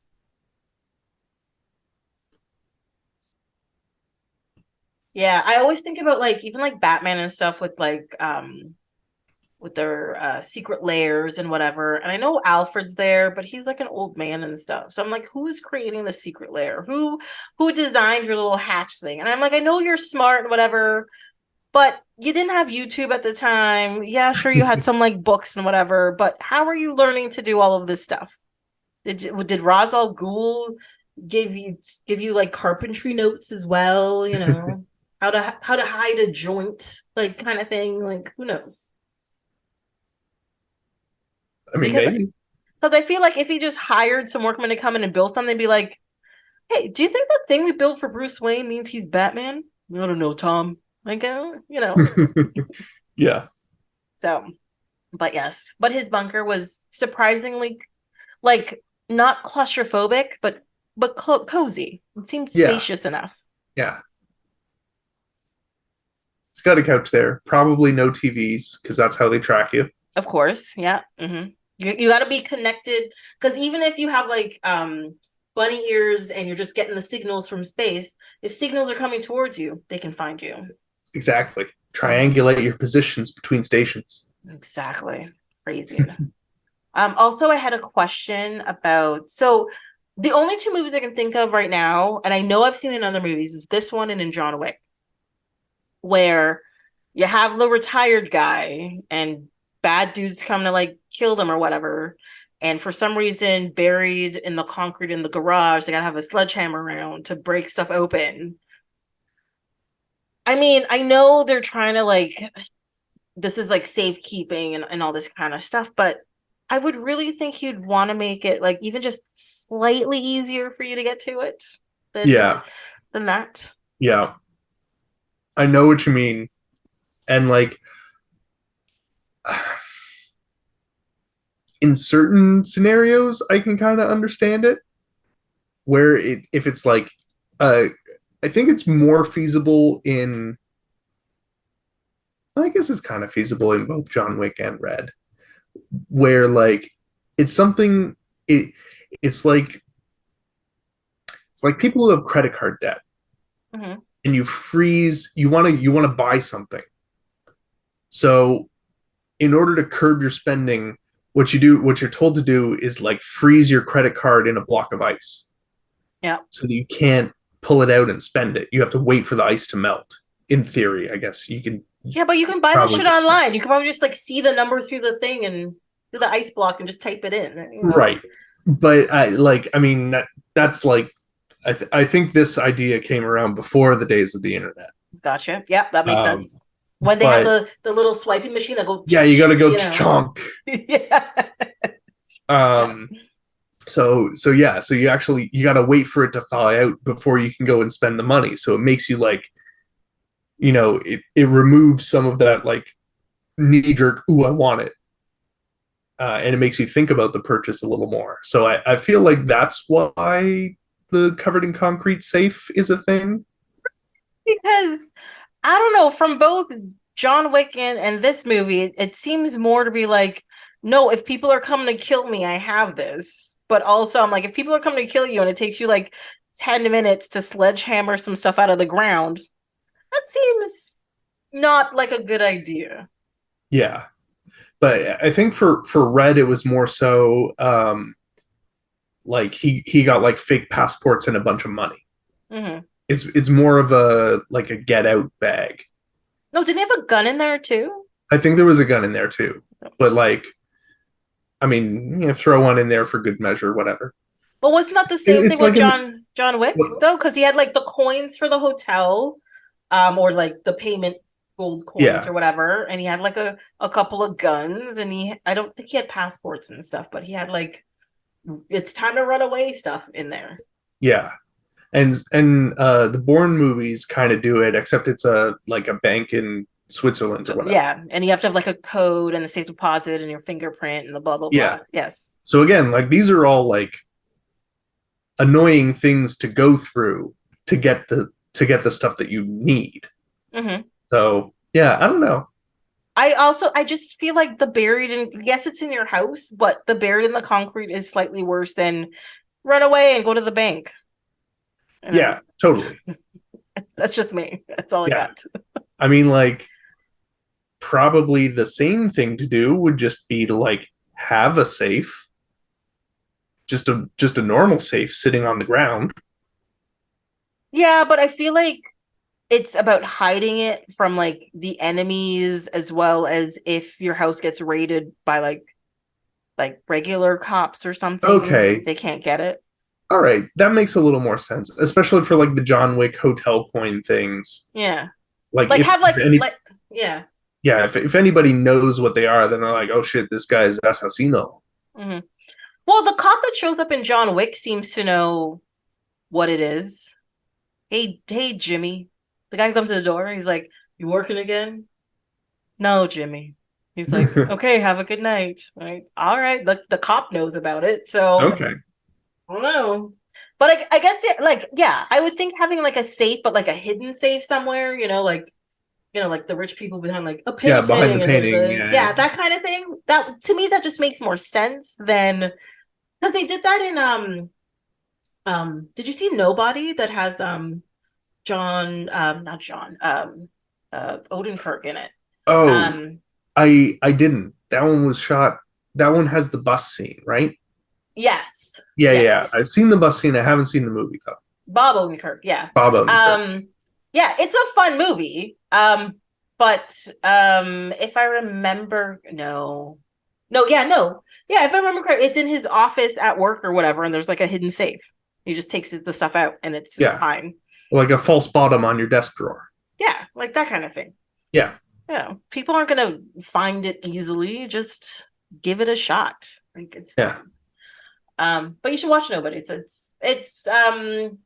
It's along the same lines as John Wick. like this and John Wick and stuff. Yeah, But it's more along the lines of like this guy's life now, he's a giant loser, and why is he putting up with this?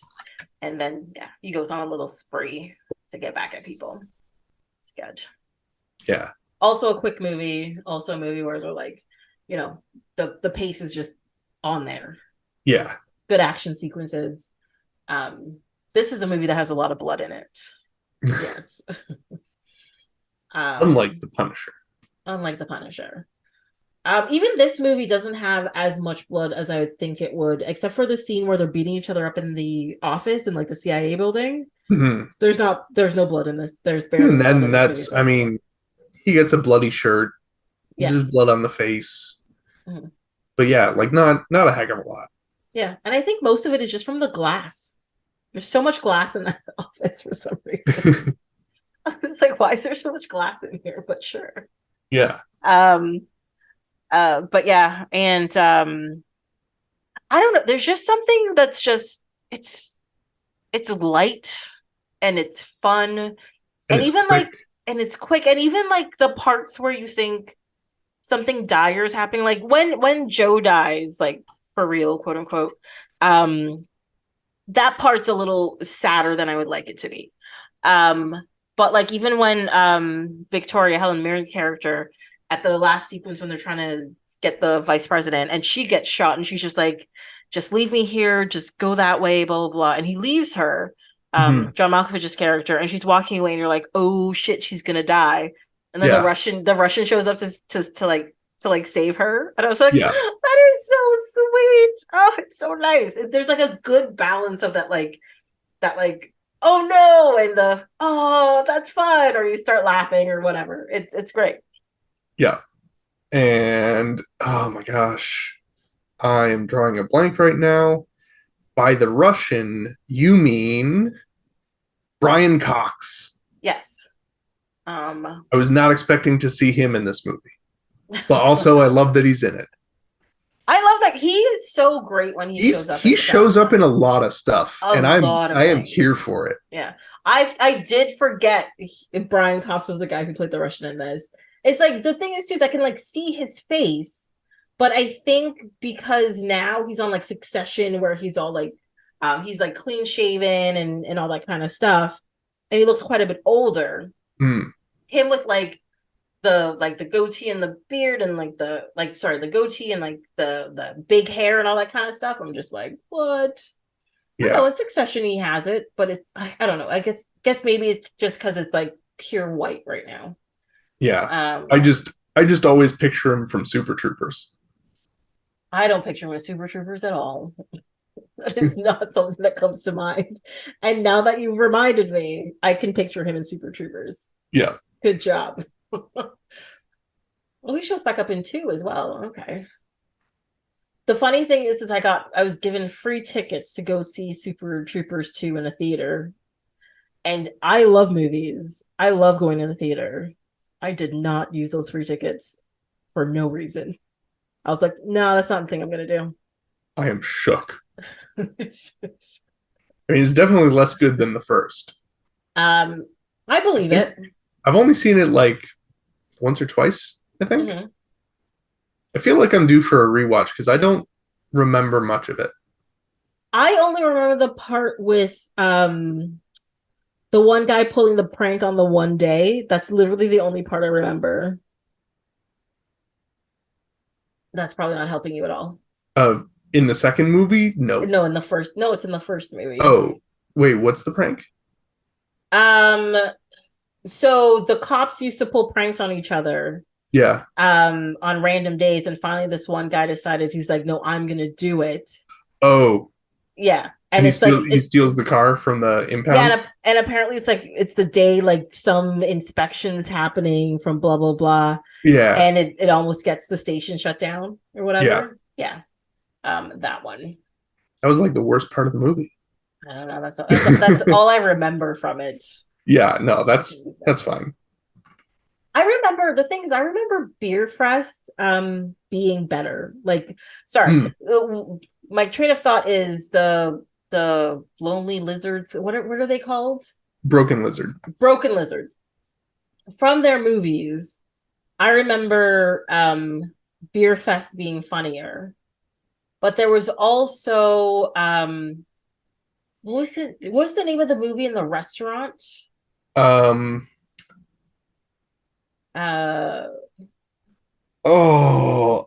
know exactly what you're talking about. Because I remember watching Slam and Salmon. No, that's not what I mean. Slam and Salmon is the restaurant one.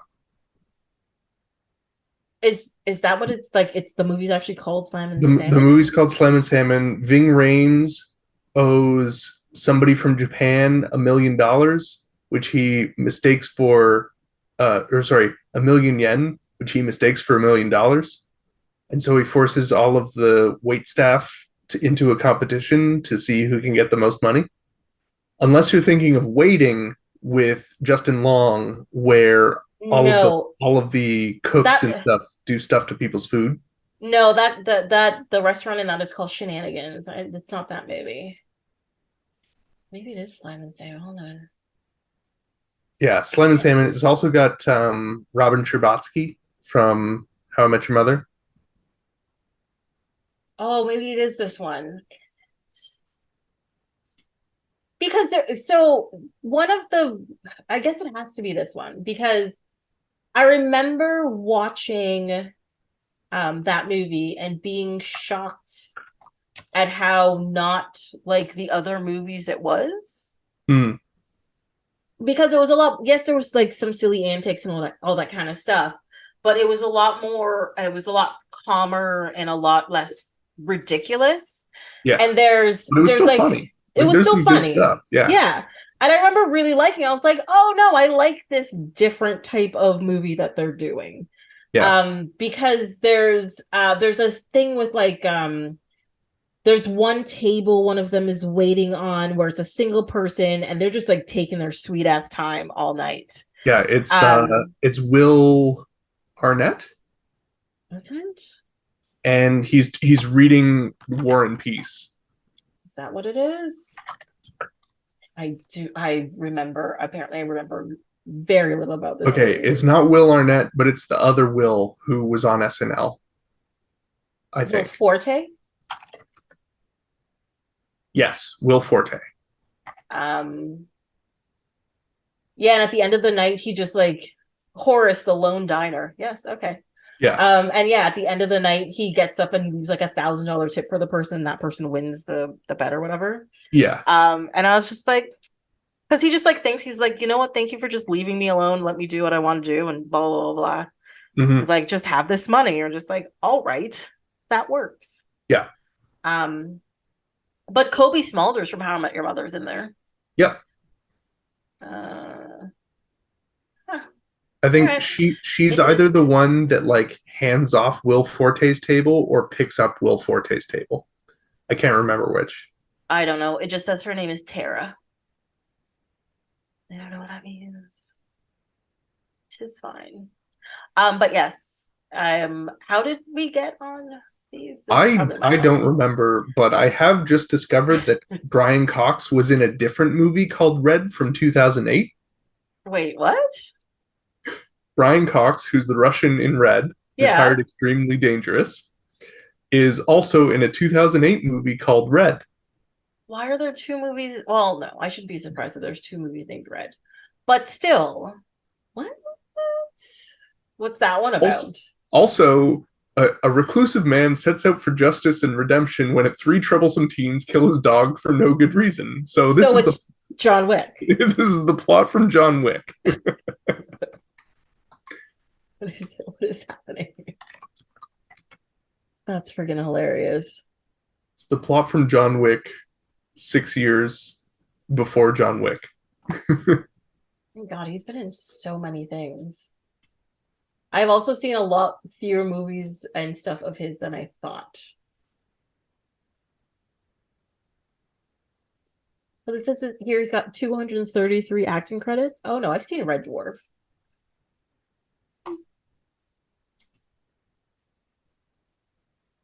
Also, in the other Red movie, Richard Riehle was in Office Space. Mm-hmm. He's the guy with the jump to conclusions bat. Yes. Tie that back to the last time we talked. Yes. So many crossovers happening. This is crazy. We got to find out where Kevin Bacon fits into all of this. Wait, wasn't one of these people like the priest in Footloose or something? I have no idea. I've never seen Footloose. That's fine. I haven't seen a lot of movies that I should. I don't think you should see movies. I think you should just watch movies that you kind of just like. No, John Lithgow was the priest in that one. Okay. Oh. But yeah, no, I haven't. My problem is, for a long time I've realized that one of my biggest problems with watching movies, especially like older movies that are classics, especially if they're black and white, I spend the whole time thinking about what does this look like in color. I spend a lot of Mm. time thinking that. And so I get distracted and don't like follow it. But with even that said, I have definitely watched several black, like I love Some Like It Hot. I love The Portrait of Dorian Gray, Creature from the Black Lagoon, Frankenstein, like those. I'll even watched like the original Mummy movie. Fantastic, by the way. So there's a lot of them that are still very good. Yeah. Don't get me wrong, but it's just the ones where they're like sitting around just talking to each other, and but a lot of them, the older movies, everything is so, how do I say it, like uh grand looking. Like everybody's always in like gowns Mm. and suits and chandeliers and Yeah, all it's this all like kind of Art stuff. Deco and stuff. Yeah, so I spend the time going like, oh my god, I wonder what the space looked like in color. Yeah. And and as they're sitting around talking about like the salmon they just had, and I'm like, okay, that's fine. Um, and then, but then after that, there gets to a period like between like the 50s and mid 70s where I find pacing is off. And it's not that the movie is bad or the acting is bad. It's just the pacing of it just gets me out of it. Mm. And then the 80s start, and I'm just like, oh, you've just aged badly. And then the 90s get better, the 2000s get better. But also, I think it has to do with the fact of how stories are told has changed so much over time. Yeah. That like, even if I know about the movies before, or even if I like the movies before, sometimes how they tell the story just isn't right anymore for me. Yeah. So it can be hard. Hmm. You've seen Casablanca, right? Nope. Oh. Oh, right. I'm gonna lend you that on Blu-ray. It's got a special feature of Carrot Blanca, the Bugs Bunny version. Oh my god. I'm gonna tell you this right now. I don't own a Blu-ray player. I'm pretty sure it's got DVD version of it too. Done. I will watch it. The Okay. funny thing is, for years I've had I think it's on streaming services, so I could just watch it, but it's never a thing I think about like, oh, I want to sit down and watch Casablanca. That's not something that Yeah, just it's pops into my head. I agree. But like every now and then, like my eye drifts over and I see it on my shelf and I'm like, ooh, that's a really good movie. I should watch that. Yeah. I find there's a lot of very good movies out there that are, they're hard to just sit around and watch. Hmm. Like you have to be like in a mood, or my thing is if it's on Yes. TV, I'm more likely to put it on that it's already playing than me getting up and putting like a DVD in. Yeah. Um or even like searching for it, like, because it's like, do I want to sit here and cry this afternoon because of this masterpiece, or do I want to sit around and watch people be disemboweled this afternoon? I don't know. It just depends, I But if it's already suppose. on TV, just yeah, okay. Yeah, you're like flipping through, you're just like, it's there, it's going, sure. It's Yeah. better than the infomercials on channel 36. Definitely, definitely. um the funny thing is, I love advertisements. I hate infomercials. They're the worst. I hate them so much. They suck. Maybe it's because they just lie all the time. I don't know. Or they repeat the same thing over and over again. Yeah, for like 45 minutes, and just like, you've already said that like 5 minutes ago. Can Yeah. we keep going? Um, I just went to look in my notebook for my notes on Red, and then I remembered I didn't make any. correct. So here are my 5 notes for this movie. Okay. First note. This is a DC movie that is as good as a Marvel movie. First Mhm. note. Second note. What is it with burying stuff in concrete so you can't get to it? Second note. Okay, we discussed that. Yep. We discussed that. Third note, she has an appropriate reaction. So this is the part where Bruce Willis shows up at Her house. at her, like, in her apartment, and she just loses it. Yeah. That is an appropriate reaction. Yep. Because there's so many movies, like action movies or melodramas or romance movies where the guy just shows up in a creepy way and they're just like, oh, hey, nice to meet you, blah, blah, blah. And she's like, get the fuck, what are you doing in my house? That is an appropriate reaction. It's perfect. I mean, I think she was a little overboard in my mind because she runs and grabs a cactus and throws it at, like a potted plant, and throws it at him. And he's like just standing there and he's like, yeah, I'm here. Yeah, but the thing is like, if he knocked on her door and came in, that's no reaction. But if you're walking around your house, you think you're by yourself, and then it's just like a hey. And he's like in your house out of nowhere. I guess that's true. You are like trying to drive an invader from your home. Correct. Yes. And then she spots the fact that he's packed her luggage. Yeah. There's an issue. Yeah. That's definitely creepy. Yes. So I think her reaction is still appropriate. Yeah. I don't think it's overboard. Also she gets like duct taped in his car into a bed. And she calls the cops, and he saves her. But she gives into that real quickly after that, where she's just like, I suppose some guy tried to kill me. Sure. And then she's fine. Did they make mention at some point where it's like, you don't have to follow me around? You don't have to follow me around. Or something like that? I don't remember. Maybe I'm confusing with our talk about the Punisher. It's just like, why are you still here? Go away. Yes, possibly. Okay. I don't remember the following around part. I don't know. I mean, I'm paraphrasing, obviously, but yeah. Yeah. I don't know. My brain just probably made that up. Stuff happens. I mean, I watch a lot of TV all the time. Sometimes things get mixed up. I get it. Yeah. Point number 4. Look, I just watched 2 movies where they baseball bat a grenade. So, connection. Nice. And my last note for this movie is, I feel like putting a contact in your mouth and then putting it in someone's eye is unsanitary. Absolutely. Yeah. I'm like, I get it. I get it was on the floor, and I know I have known people, but these were all very young people. Like, these were people in like high school and university that I remember them doing this. They're just like, my contact's dirty. They'll put it in their mouth and put it in their eye. I'm like, you're gonna go blind. You're fucking crazy. I don't know any adults that do that. Mm-hmm. I know lots of adults who have contacts. None of them do that. They'll be like, but they also have like disposable ones, and they'll just throw it away and get like a new pack, blah, blah, blah. Yeah. But I think there's a certain point in your life where you're just like, maybe that's not a good thing to do. There's a lot of bacteria in your mouth. Mm-hmm. A lot. Yeah. And there's a lot of bacteria on your skin too. Mm-hmm.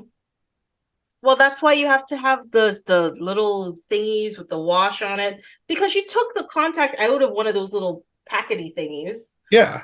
So it had little liquidy stuff in it. So if you just put it back in there and gave it back, would have just made more sense. Yeah.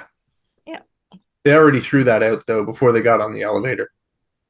Did they? Didn't you open it in the? No, I'm just making that up. Okay, I don't know.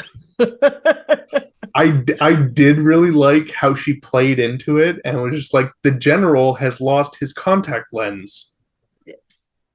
Perhaps you would like to help search for it. But the funny thing is having a contact lens should not affect your retinal scan. Yes. So, I mean, I'm glad she was quick and she played into it, but also the guys with the gun should have been like, just put your eye on the fucking thing. Let's go. Yeah. Yeah, I mean, like, high-tech Russian equipment with the circuit board in the contact lens type stuff, but yeah, yeah, no, I agree with you. Well, but even when they get down to the vault room, and he's like, oh, it's an impenetrable code, and he just like punches a hole in the cheap ass drywall on the side, just rips it out and opens the door. I'm like, yeah, that makes sense. Yeah.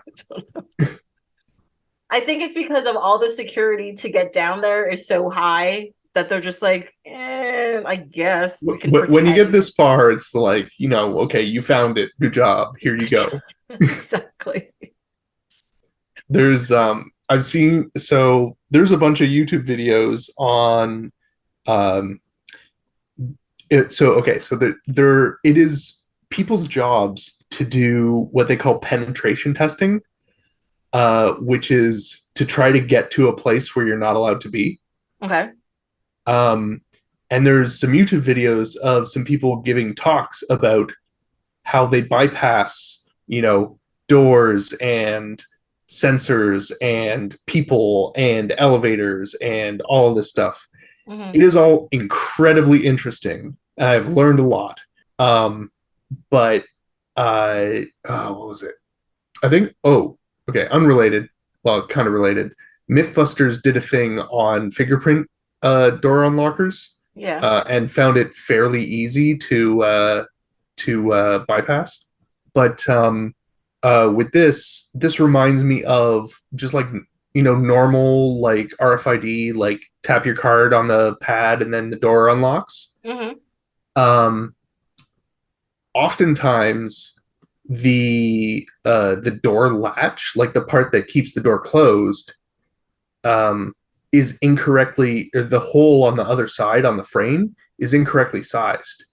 So you can just like slip a piece of like hard plastic in there and like push the door latch over, and then the door just opens for you.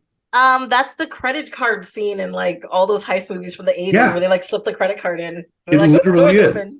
It literally is. And it's surprising how often that still works today. Yeah. A lot of times, like the doors will have like a little guard over top of where it is. Mm-hmm. But like now you just need like a screwdriver that's long enough and thin enough. And then you just go in there and you give it a little twist-a-rooney, and then the door opens for you. Oh. Guess who's breaking into a bank? Not me. It's not me. Mm-mm. I would never. I'm a good tax-paying, law-abiding citizen. Upstanding, law-abiding citizen. I mean, upstanding is strong. I'm gonna say that. Oh, you are in a chair right now. It's true. It's true. But Thank you. I'll be here. I will say I'm law-abiding, so no bank robberies for me. But I might rob a bank robber, so that makes me a good person. It's fine. I'm not gonna Robin Hood it. I'm not gonna give the money to the poor or anything. It's just gonna be mine. I mean, that's fair. I mean, you earned it. Robbing the robber. Yes, I think so. Yes, these are my plans for the future. Apparently, I don't know. Yeah. Yeah, those were all of my notes for this movie. Because I got distracted by how good the movie was, and I just sat there watching it, enjoying it, and then I looked at my phone after, which is where I take my notes. And I'm just like, okay, I don't have any, I didn't write anything. All right, sure, fine, done. Yep. Yeah. Yeah. No, it was, I'm with you. I basically had no notes. Great movie, A+. Which I think I've said this on this podcast before, which I kind of think is like a bad thing, because half the time at the end of the movie, I'm sitting around wondering, I'm like, why is this movie so good? And because I have no notes, I have no references to put together why it's so good. And then I come on here and be like, oh my God, it's so good. And I can't say why. It's just enjoyable. It's a delight. Yeah. I think there's nothing that detracts from it enough to like say it's like, oh yeah, it's got its problems. Like, I don't think R.E.D really has many problems. It has like super minor continuity things. Yeah. Like, but also, did you see that part where Bruce Willis just steps out of the car and starts shooting a guy? Yeah. So it's like so good. Kind of like the Punisher. It's like, you got that like slightly lower quality scene compared to like an amazing scene. Yeah. Well, let me ask you this. What is a lower quality scene in this movie? Honestly, I can only think of the when they're shooting up Bruce Willis's house.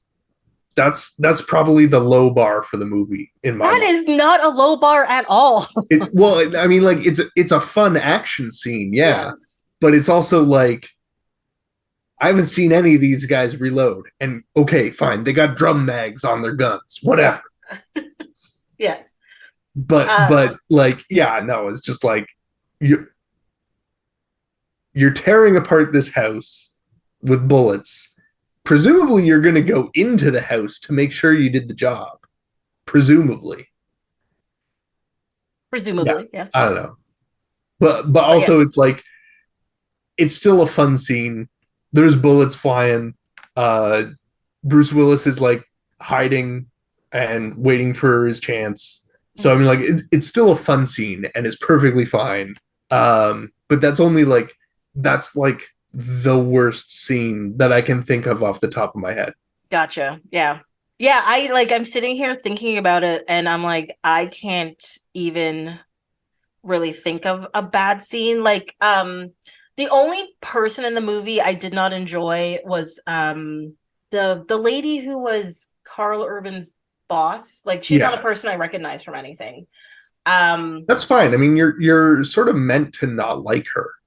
Yeah, but not in like a good way, if you know what I mean. Like Like, so you're saying it's like she did her job in the sense that the character was unlikable, but her acting was something you didn't like? yes, it was her acting. It's like I thought she did not bring the acting level needed to properly portray the character. And like by the end of the movie, yes, you don't like her, but you're just like, I don't like you because you just generally suck. Like so like that was my only thing about it because I guess everybody else in the movie that's like a major part of the movie is there's such well-known actors and seasoned actors. They've been around for a long time. And it was very clear with her that either she does not have the right chops or she was relatively new to this. Big shoes Um, to fill. Big yeah. shoes to fill. And I'm just trying to figure out what her name was and who she was and see what else she did, but I can't seem to find her. Rebecca Pigeon? Yes, Rebecca her. Pigeon. Yeah. Okay. Yeah, like she hadn't, it was very clear, like she hasn't done a lot of work before or since. She was in Bird Box. She was in Shop Girl. She was in Cat City. What the fuck is Cat City? This heist. Oh, old one. But yeah, she just didn't. I think because of everyone around her, it was very clear she was not at the same level. Yeah. And anytime she came on screen, I was just like, "Oh, you're throwing off this look. Come on, you're throwing it off." Because even What are you gonna make Keith Urban do now? right, Karl Urban, Keith Urban is a country singer, Sorry. different person. Right. Sorry. No, because even like the part where she's like berating him for getting his ass handed to him by a retiree, I was Yeah. just like, I see that you're trying, but we need somebody better to do this, is all I kept thinking. It's all that new guard at the CIA. Yeah, yeah, it was kind of killing me Or because the young guard. even with like Richard Dreyfus and his clear overacting with this like manacled like bad dude or whatever, like he was ridiculous, but so much better than her automatically. Even the arms dealer, you can't touch me. I'm drawing such a blank right. Oh, yeah. Okay. All right. Yeah. Okay. Sorry, it took me a while to get there. Also, I loved how they introduced that scene with Morgan Freeman knocking on the door in like the uniform and Yeah. the French accent. That was beautiful. I really enjoyed I love how much he owned how bad that French accent was. that. Yeah. He's like, I know this is crap. but we're going with it. We're just going to Yeah. accept it. This is what's happening. Yeah. That was amazing.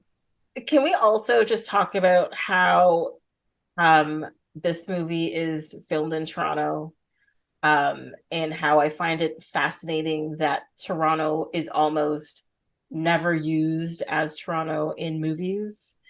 It never plays itself. No, there's only just like Vancouver. Yeah, there's only literally 3 movies I can think of where it does, which is Scott Pilgrim, The F Word, and Little Italy, where they're big stars in it, stuff's happening, but it plays Toronto, and I get it. But everything else is not. Yeah. The Boondock Saints has Henry's Camera Shop in it. Just is that filmed in Toronto? I think that opening scene was.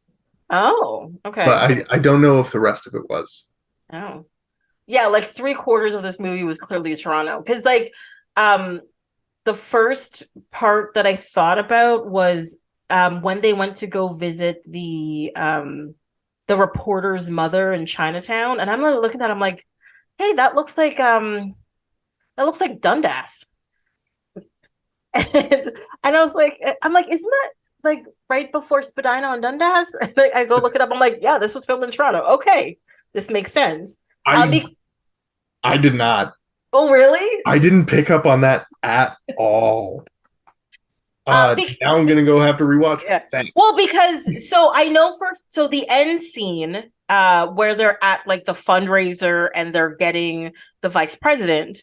I always knew that was the Royal York Hotel on Front Street, right? It's very clear and obvious. Especially if you live in the city, you know exactly where that is and what it is, right? So like that part I always knew, but I just always assumed it was just like that one part they filmed in Toronto. And then I was looking at it, I was like, wait, I swear to God, that's friggin' Dundas. Look it up, it's Dundas. But then I have no idea why I didn't realize this, but the part where they after that, they go to the library because they have to find the book. It's the Toronto Reference Library. And I was just like, how did I not pick up on this before? Like, what's wrong with me? You know? And then like even the part of the end where they shoot like where they kill like the bad guys or whatever, and it's like the end of the movie. Like that's down at the docks, right? And I was like, I recognize all these places. How did I not?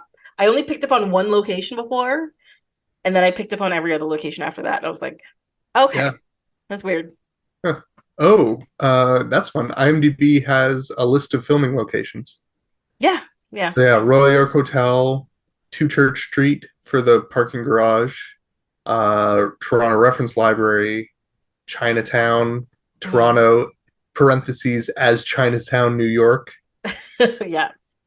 I think there's like a random house in like Markham, but I think that's where they go and meet the arms dealer dude, and like all the like FBI agents are around outside. Yeah. Like, I think that's that part. There's a few places like the retirement home is in Louisiana somewhere. Mm-hmm. Yeah, they shoot like I think the retirement home and like the actual like street scene where like he does this the step out the spinning car part. Like I think that's actually like Louisiana and stuff. Yeah. And like I think where the house is on like the bayou, I think is actually Louisiana. Yeah. But yeah, it's mostly Toronto and surrounding areas. And I was like, oh, I really should have picked up on more of these sooner. Yeah. Apparently Frank's house is in North York somewhere. Oh, gotta go find these places. Yeah. But I think they did a pretty good job with it because like I find usually with movies like Kick-Ass, the ones I remember the most is Kick-Ass and Repo Men.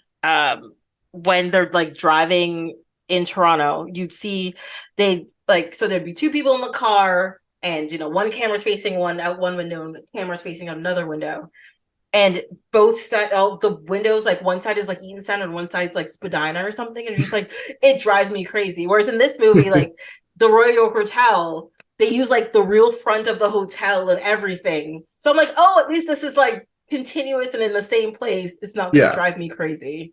I'm all right with that. Yeah. Yeah. Liked it. So look, this movie does some great things, guys. Great things. Yeah, I don't, like I said, I don't have any more notes or anything except for this movie is great. Do you have any final thoughts on Punisher and R.E.D? No. No. My final thought is, if you haven't seen Punisher from 2004 or R.E.D from 2010, you should go see them because they're still great, or rewatch them. They're still great. Those are my notes. Yeah. I agree. I think R.E.D is probably the better movie. Agreed. But Punisher, still enjoyable. Yes. There's a campiness to it that makes it work. Yes. Very much so. Mm-hmm. But it's not quite Spider-Man 2 camp. No, they didn't have the budget for that level of camp. No. Yeah. Wait, which Spider-Man 2? Like Sam Raimi Spider-Man 2? Yeah. Sam Raimi Spider-Man. No. Sam Raimi Spider-Man 2 is glorious, well done superhero movie. If you rewatch them, the first Spider-Man movie, that one's campy. Maybe I'm thinking of Spider-Man 3 then? Oh, Spider-Man 3 is just brutal. That's with evil Peter Parker. Yes, and he does the dance down the street. That's 3. Yes. Yeah. Okay. All right. Yeah. That Spider-Man 2 is one of the best superhero movies ever made. I'm just gonna say that. Yeah. I'm probably thinking of 1 or 3 then. I think so. But we'll decide that later when we get to the superheroes. I'm gonna have to watch the Spider-Mans when the S's come up. Yep. Yeah, you are. Oh no, so much. Oh my God, it's Spider-Man. Oh, you'll be fine. Well, that's it for this episode of Off My Shelf. Until next time, you can follow along on Instagram and Twitter at ohmyshelf, or you can send an email to ohmyshelf@gmail.com. On the next episode, we'll be talking about the movies Radio Days and Raising Arizona. Hope you'll be here to listen.